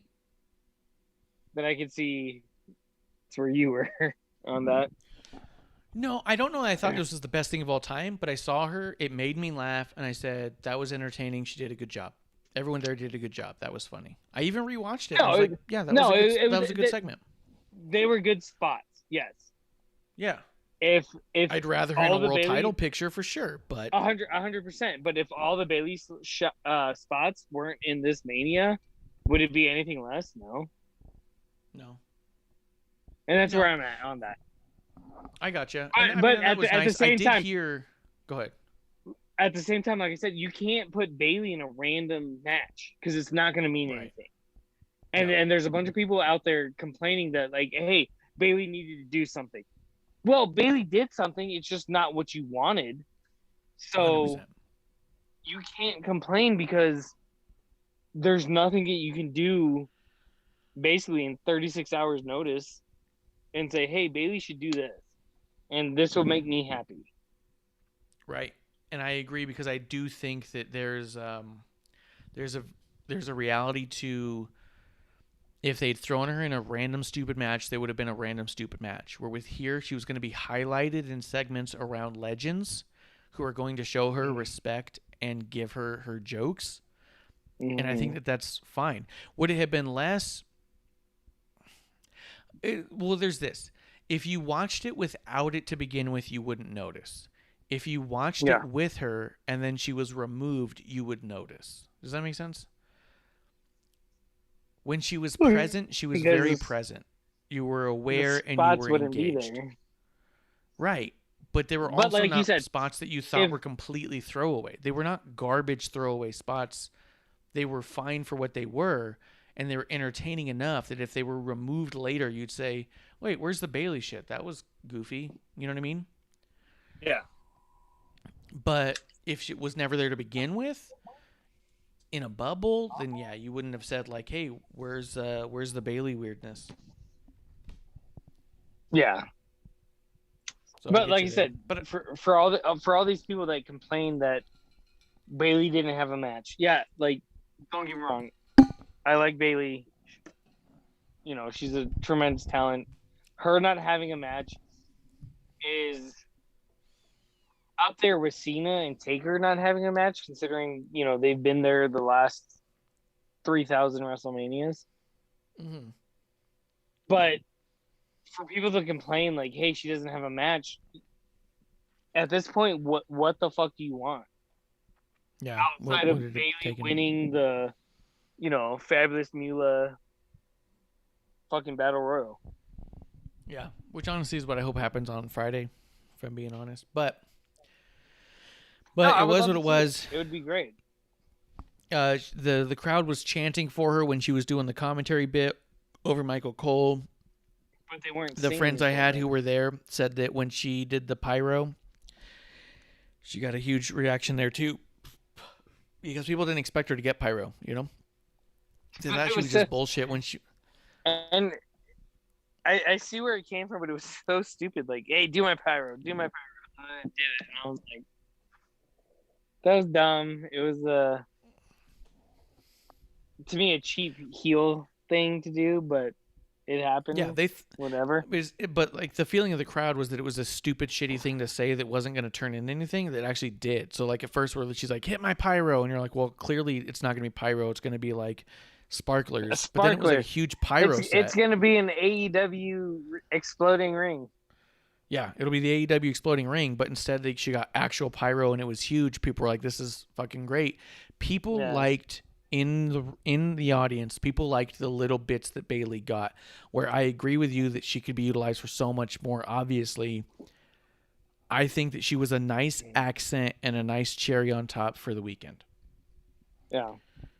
But she has so much more to offer, I'll grant you, for sure. But that brings us to Rumble. Or not to Rumble, to Raw. We're going back. See. Skipping forward. Yeah, let's go back. Skipping forward. Let's see. We'd already talked about Bobby Lashley versus Riddle, which was fine. It was good. Bobby Lashley destroyed him. We had Shelton Benjamin and Cedric against Viking Raiders. I was just happy to see Viking Raiders back. I think it would have been a huge thing if they just completely crushed Shelton and Cedric because they've been doing so good. But it was a good match. But see, and this is where I differ from that. I'm so glad it wasn't just a squash match. Because 3 weeks ago, Shelton and Alexander were tag team champions. Yes. So if they come in and just squash them, it's like, okay, to me that puts a big old turd on the tag division. Yes. So with them going back and forth and actually having a match, I'm like, great. Don't get me wrong, Viking Raiders, or as what's the name called them, the Viking duo. Yeah. Probably something like that. You know, the Double Vikings. Yeah, something like that. I'm glad they got the win. They should have got the win, but at least Shelton and Alexander put up a fight.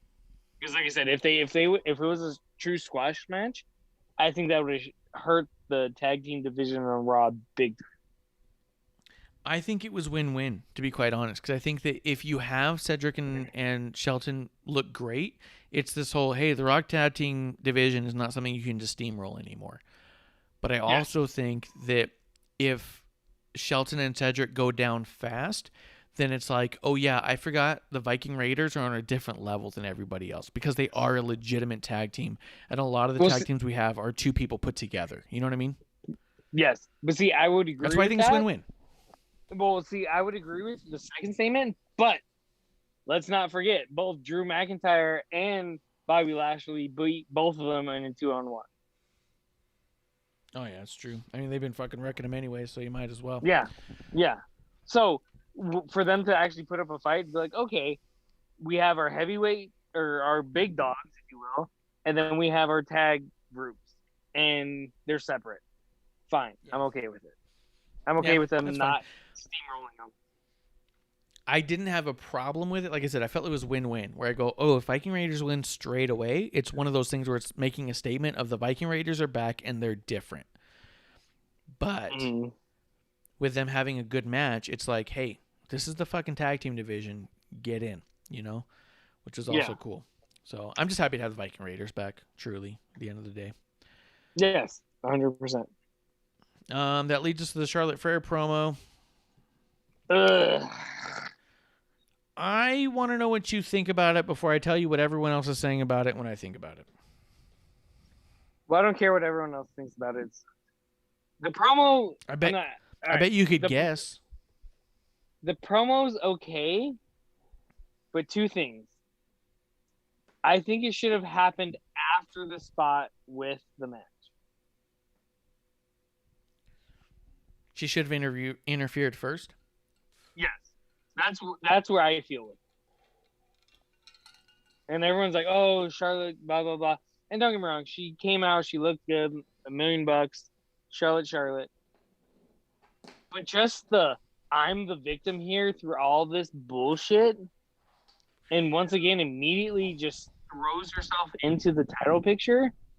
Yeah. Like, wow, you guys are setting the Raw Women's Championship once again back almost 2 decades. Yeah. Like, that's the way I felt. Like I said, first they announced she's there, which once again, I hate fucking pops and pisses me off. Second, she says, I'm doing this, I'm doing that, blah, blah, blah. You're lucky I'm not there, this and that. And then she interferes. First of all, cut the first 2 bullshit out and just let her interfere. Holy shit, Charlotte's here. And then afterwards, like, I interfered because of this. And I feel this. Blah, blah, blah. Holy shit, all of a sudden there's heat between all of them, and let's go. That's where I'm on this. It would have felt way different on the other side of that for sure. Here's everyone saying this is the greatest Charlotte promo of all time. This is the most real that Charlotte's ever been. I've heard people say that this felt like a real insight into Ashley and not Charlotte, which I always hate that bullshit. But the other thing is people are saying like this feels real. Here's my problem with all of it. Charlotte is going out there. Everything. They say that every time Charlotte comes out with a new gimmick or promo. 100% of the time she ever speaks, it's, oh, this is the best. This is the most real she's been. This is Ashley, not Charlotte. I hear that so often that at this point, you're right. It's fucking bullshit. Here's the other bit that really bothers me on it is that this Charlotte was saying, like, I'm not going to be humble anymore. When was the last time the fucking queen was humble? Well, you know what I mean? Well, that bothered the shit out of me. The other thing that bothered the shit out of me is when she said, oh, the opportunist that Rhea just jumped in and took her WrestleMania match, or just forced herself into a WrestleMania match. And I was like, what? It's 3 years? 2 years ago? Jesus Christ! Like, oh, yeah. My ghetto Did you black forget? Girl came out and I was yeah, snapping you my became fingers. Brandy Rhodes. Yeah, exactly. Like, I was like, who told you this was open mic night, bitch? Yeah, but yeah, 100%. Like, pot fucking kettle is calling you out right now. Yeah, I was like, what the fuck are you talking about? Do you not remember just showing up into Becky and Ronda's match? Do you think that you fucking grabbed that fucking brass ring for that one? Or do you think Vince McMahon literally paraded you on stage and said, I'm putting Charlotte Flair in the match because she's Charlotte Flair and I love Charlotte Flair the most? That's 100% what happened. Yeah, you earned this spot? Come on now. Oh God. When she was throwing out the Charlotte pity party, I was like, what the fuck? And then when she was comparing herself, I was like, what the fuck? And then when all of a sudden she's like, all right, I'm not a pity party anymore. Like, I'm unapologetic. I'm this. You've been that the whole time. Yep. It's like Drew sitting there saying, like, I've been an underdog. Oh, God. Yeah. Ugh. Oh, my God. And that was the other thing, too. During the Drew McIntyre match, there was a point where on Raw, the Drew McIntyre triple threat, at one point, Corey Graves says, Drew McIntyre always fights from underneath, and it's one of the best things he does is fights when the cards are stacked against him. And I got mad because I was like, when have the cards ever been stacked against him? Yeah. They've never been stacked against him. He's always been shown as What's the opposite of the underdog? The favorite. The favorite. Yeah. Yeah, he's always been described as the favorite, and he's always been described as the person who's going to win, and then he does in decisive fashion. He's never been portrayed one single time as maybe not capable of getting this one done. Never once. Never one time ever. So for them to say that about Drew or to say that about Charlotte, when Charlotte said, "I don't take opportunities, I am the opportunity," I'm like, for fucking who? For fucking who? Who has ever been in a story? Yeah, for you. Who's ever been in a story with Charlotte and has come out on the other side a better, stronger competitor in any way? Yeah. A bigger star. Never won. And I'll tell you this. I was going to say, I mentioned it earlier when Charlotte beat Asuka's streak. It took her a good year and a half to fucking come back from that shit. Yes, it didn't make Asuka better. It didn't make Asuka a better competitor. It showcased Charlotte, and while she shat on the rest of everybody. What happened when Charlotte was the NXT champion? Rhea got set back a year and a half. Yeah. What happened with Charlotte after Sasha? Sasha got to the point where she almost quit the fucking company. You know what I mean? She went on a hiatus. Hiatus. Yeah. Excuse me. Hiatus. And anyone who's trying to say that Becky's bigger because she was with Charlotte, no, Becky was bigger because of in spite of Charlotte. Charlotte was pushed down people's throats so much that the moment that Becky slapped Charlotte, which was in all intents and purposes meant to be Charlotte's crowning moment as the biggest babyface in the company, I shit you not, there is no ifs, ands, or buts about it. The moment Becky slapped Charlotte at SummerSlam, that was meant to be Becky's big heel turn and Charlotte's big crowning as the biggest star of the company, and the entire crowd cheered for Becky because they were sick of Charlotte's shit. She talks out of her ass all the time. Woe is me. I'm never good enough. I always have to prove myself, which is all well and good. You 100% have had to work your ass off to get where you are. But at the end of the day, no one has ever been bigger or stronger for getting in a feud or being in a story with Charlotte. The only person who looks better after that is Charlotte. Becky did it in spite of, because they were sick of, not because of. No one was getting into the evolution match of Becky Charlotte saying, I really hope this is a really great back and forth. They just said, as long as fucking Becky wins. I'm tired of Charlotte taking this. Yeah, 100%. Those people that say Becky wouldn't be anything because of Charlotte are Drew fans. They're Drew fans. Yeah, Drew 100%. fans. That's it. Yeah. Yeah. I couldn't get behind this promo at all. I couldn't, because like every time she started to get going, she would say another woe is me thing, and I'm like, fucking stop. And this is the problem with Charlotte's promos. All of them say the same exact thing, but they want you to view it differently each time. Yes. Hey, look at Charlotte. Oh my God, poor Charlotte, poor Charlotte, poor Charlotte. Why is Charlotte always the victim here? Yes. You look back and it's always poor Charlotte. It's never, and don't get me wrong, I think Charlotte is a good talent. I think she's athletic, but I also think whether she wants to admit it or not, is her because of her name. And she, like you said, she doesn't push anyone up to her level. She pushes people down to make herself look better than. She's the prototypical mean girl. Right. It's not about raising someone to your level. It's about pushing people below you. So you don't even elevate yourself. You're just making sure people stay down. Here's the other thing.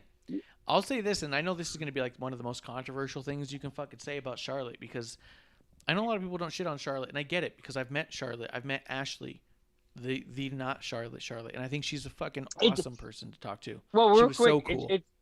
It's just like Drew. We hate their character. Them as a person, they're great.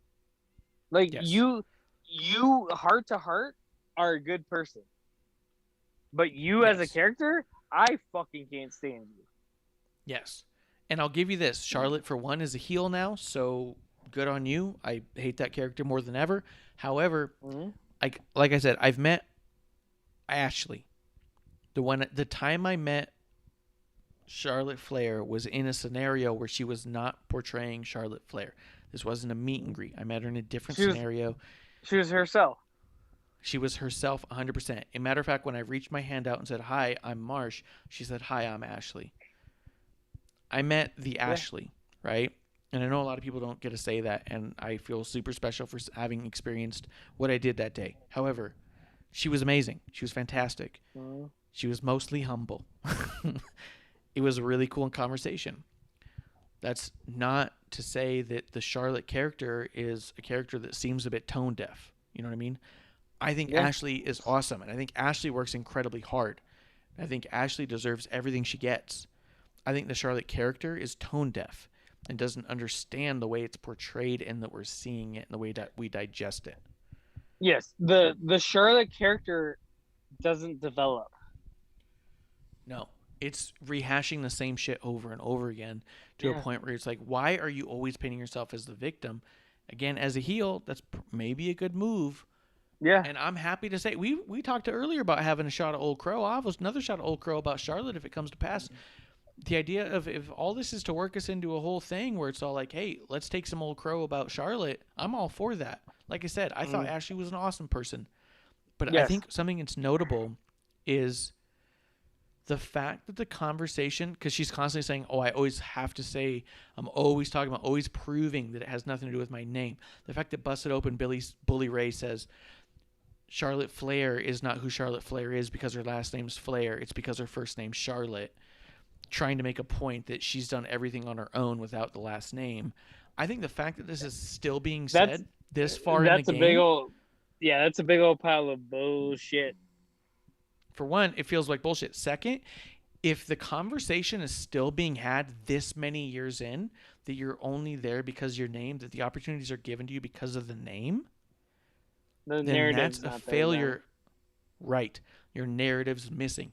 You as Ashley 100% had to work from the bottom up. Charlotte, as Charlotte Flair, has been, to us as fans, to digest what we're seeing, has been given everything because you're Charlotte Flair, right? There's a difference. Again, Ashley works her ass off. Charlotte's given shit. That's the way we see it. Well, right? and that's the way we experience it. And to me, it's so evident on screen when she's, Dad, get away from me. Dad, leave me alone. Dad, I'm not you. Dad, go home. Like that's you being in with the Charlotte gimmick and the Flair gimmick. Right. Like if that's the case, a conversation if it wasn't if that's the case, your dad would be a second thought. He wouldn't be on camera and stuff like that. But instead, oh, I'm the victim because my dad did this and my dad said this and Lacey Evans decided to get pregnant. Poor me. I didn't have my moment because of this. Yes. Just do you. Just be Ashley, if you will. Right. That's just it. Yeah. And I think bottom line, if Charlotte wasn't seemingly given everything for her last name, it wouldn't still be the conversation. People still wouldn't be debating it. If it was undeniable, it would be a fact. People would just say, oh, yeah, it's not a thing. But it's still brought up constantly because it's still clearly a thing. Like you said, her trying to say that everyone doing what they got or any of that stuff. Well, so what? Woe is me. Here's the other deal. You watched, what is it? We got 3.5 on both nights, 7 hours of WrestleMania. At any point did you go, fuck, I wish Charlotte Flair was in this one? No. Maybe in the women's gauntlet tag thing turmoil, maybe. She could have been there and it wouldn't have bothered me. But I will say that the event itself, 2 nights of it for 3.5 hours, for 7 hours total, never once did I feel like this show's missing Charlotte's star power. I never thought that. That's not to shit on Charlotte. That's to shit on the promo of that WrestleMania is nothing without me. It didn't even notice you weren't there. And it's okay. Yeah. It's okay that we're there. it shits on the Raw promo. Because the poor me, the poor this, blah blah blah. I should have been there. It should have been me. God damn it. Yeah, like the whole time, like if you would have said that, like Charlotte busts out the "it should have been me" promo.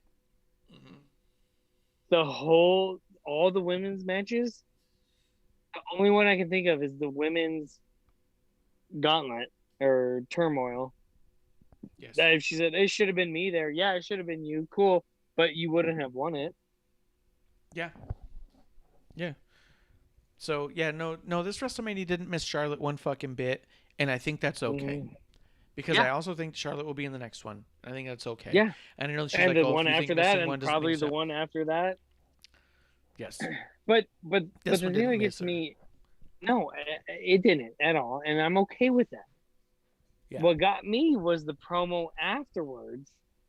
That was like, I didn't have this, I didn't have that, and I'm upset, and this isn't. I'm not Ric Flair's daughter. This is me. I'm gonna quit being humble. Yeah. What the fuck's this? Yeah. This is not making me excited. Charlotte's back, and once again, Charlotte should have returned during the rematch. There shouldn't have been a Charlotte's coming back. She's gonna talk later. There shouldn't have been a Charlotte promo. It should have been the rematch, Asuka versus Ripley. Here we go.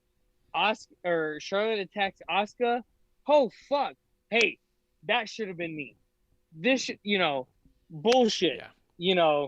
She fucked up my opportunity, and then she lost it on top of that. Plus, I have bad blood with Rhea. Cool, I could get invested with this, but the pity party that she portrayed before what she did, get the fuck out of here. Yeah. Yeah, 100%. I disagree with all that. It was Wait, this you weird disagree pity with party me? that didn't make any. No, I said I agree with all that. It was a weird pity party that didn't make any sense, and it's like, I don't know who the fuck you think I'm getting behind, but I can't get behind any of that. People who say it's the best promo of all time, it's the same promo she's cut 100 times. Every time she disappears for a month and a half because of plastic surgery, she comes back with that same fucking promo. Yeah, once again, with COVID. She was gone for, 2 weeks, 3 weeks? Charlotte's big return. Charlotte's return. Wait, she wasn't gone for that long. Is this really a return? Or did she just, go into quarantine and come out? Yeah. I'm glad you're healthy, 100%. I'm not wishing any ill will on you.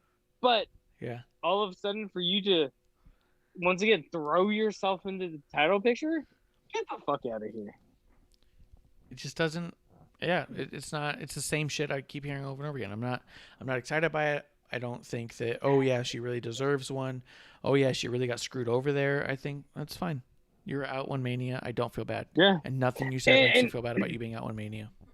Yeah, and the only thing I can say is, if the Lacey thing lasted longer, maybe I would feel kind of bad for Charlotte. Like, hey, yeah, you should have done this. Yeah, you should have done that. When Lacey, I don't want to say bowed out, but when she left because she got pregnant, fine. And then she was there a week. She challenged Asuka. Cool. All right. We expected this since the first night you showed up to go after the women's tag team titles, and that got drawn out for no fucking reason. Yeah. And then they try to do it with every other fucking women's fucking match. Bianca and Sasha. Hey, let's put them in a women's match. Rhea and Asuka. Let's put them in a women's match. Why? That just irritates me to begin with. But why are they putting up the women's titles to elevate the other titles? Is bullshit. They should coincide, elevate each other. But with Charlotte coming back and just saying, "Oh, poor me, poor me, poor me." Why? What has ever been poor Charlotte? Yes. Yeah. Yeah. Sorry, I went on a tangent 100%. and probably got off rails and came back, but that's where I'm No, I mean, that's what I felt with Charlotte. I always felt like, yeah, WrestleMania didn't miss you. We didn't miss you. You should come in to make a splash instead of coming in and just saying, "Poor me, I wasn't on WrestleMania." I don't care that you weren't on WrestleMania. WrestleMania didn't miss you. That should be your conversation. I can't believe I missed it. I can't believe I wasn't there and nobody fucking noticed. I can't believe I wasn't there and we still had women's history. Why am I not in that picture? That should be the story. But the story instead is there is no story without me, and it's just fucking flat out not true. And then I'm not going to be humble anymore like you were ever fucking humble before. Yeah. The Charlotte character has never been humble. Yeah, that whole statement, I was like, holy fuck. Like I said, God damn it, pot for calling the kettle black. Jesus Christ. Yeah. I'm Holy not taking an opportunity. I am the opportunity. Really. Tell me how many careers have launched off the back of you. Mm-hmm. Because the entire SmackDown division looked incredibly stronger after having gone through Bayley than any single reign of Charlotte as a champion. Yeah. Every time Charlotte's been the champion, it's always been like, well, I guess who the fuck are we even going to have? And it's always been a scramble to figure out. But and when Bayley was a champion, it felt like the whole division was strong. Yeah, but it's not even a scramble on, hey, who do we have to go up against Charlotte to make a believable contender? It's who do we have against Charlotte to get to the next match, which is going to mean nothing to get to the next match, which is going to mean nothing to get to the next. And that's all. It's, just fluffing up Charlotte, and that's it. So, and like I said, if I might have felt different if the promo and the match happened differently. Yeah. Yeah, if it was reversed, I think it probably felt different too. Yeah. If the match happened and Charlotte shows up and, starts beating the shit out of Asuka, it's like, wait a fucking, what the fuck did Asuka do? It's like, well, she accepted my challenge and then I couldn't compete. So you fucked up the opportunity, me versus you. Now I have to prove myself, me versus Rhea, who we've already have a grudge against. There could have been storyline there. But for her to sit there and be like, oh, poor me, I missed out. I didn't do this. You missed me because of this. No, we really didn't. Yeah. No, 100%. Didn't notice you weren't there. Don't care if you're back.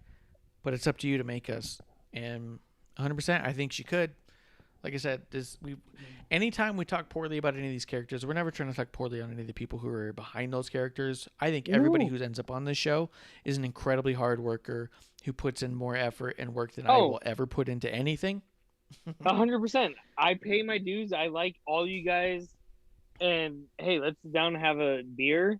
I was going to say coffee, but that doesn't fit our manuscript. Let's have a beer together. Kofi can drink fucking maple syrup if you want. And let's bullshit. Let's I don't want to say I want to be a mark or a fan, but I want to get to know you. Sheamus, hey, I know you love Liverpool. I can't stand Liverpool. They're my most hated fucking soccer team that I watch. I'm a Man City fan. Hey, let's bullshit on this. Let's go. Yeah. Yeah. Let's get a pint of Guinness, shot of Jamie, and let's fucking talk shit about fucking football, soccer, whatever you want to call it. Let's do it. I have nothing against, as you say, fake sports. I have nothing against any of these people that I talk shit about.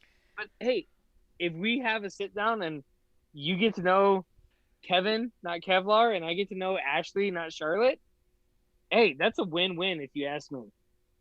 Yeah. 100%. I've got nothing bad to say about any single human being who ever shows up on that side of the camera or even behind the camera. If you got WWE on your fucking tagline, then I got nothing bad to say about you. On your paycheck? You're good. Yeah, on your paycheck. Your paycheck with the WWE logo on it, then you are a fucking hard worker. You put out the best shit that's out there. If I'm talking shit on Charlotte, I am no bones about it, not talking shit about Ashley. Yeah. I just kind of want to make that clear because I know that the internet can really twist things around. And at the end of the day, I have so much respect for every single human being who ends up with that WWE logo on their paycheck. Yeah. That doesn't mean I can't ingest the content as it comes and say, I'm not behind this character for this reason or that. Yeah. Same with Drew. We've said, hey, I hate Drew because of this. I hate Drew. I hate Drew. I hate Drew. I hate Drew. Hey, I don't know Drew. Yeah. If Drew and I decided to sit down and have a kilt lifter, because that's a local Arizona beer. If you want to sit down and have a kilt lifter, let's do it. I'm not going to lift your kilt, but let's bullshit. Well, Yeah, I mean, hey, I don't know if he's a one beer, I'm lifting my kill type dude. That's a good point. I know Piper wasn't, but It's true.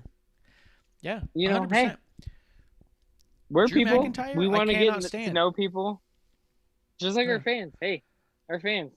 I don't think we have any, but if we happen to here be and in there, the I same think. city, yeah, if we happen to be in the same city, Oklahoma, New York, not Dallas Delaware. or LA, yeah, Delaware, yeah. Hey, let's have Yeah. a bottle of red wine and bullshit about wrestling. That's Yeah. the whole point Just of this because show. I can't stand the Drew McIntyre doesn't mean that I don't believe in all my heart that Drew Galloway is not the coolest fucking dude.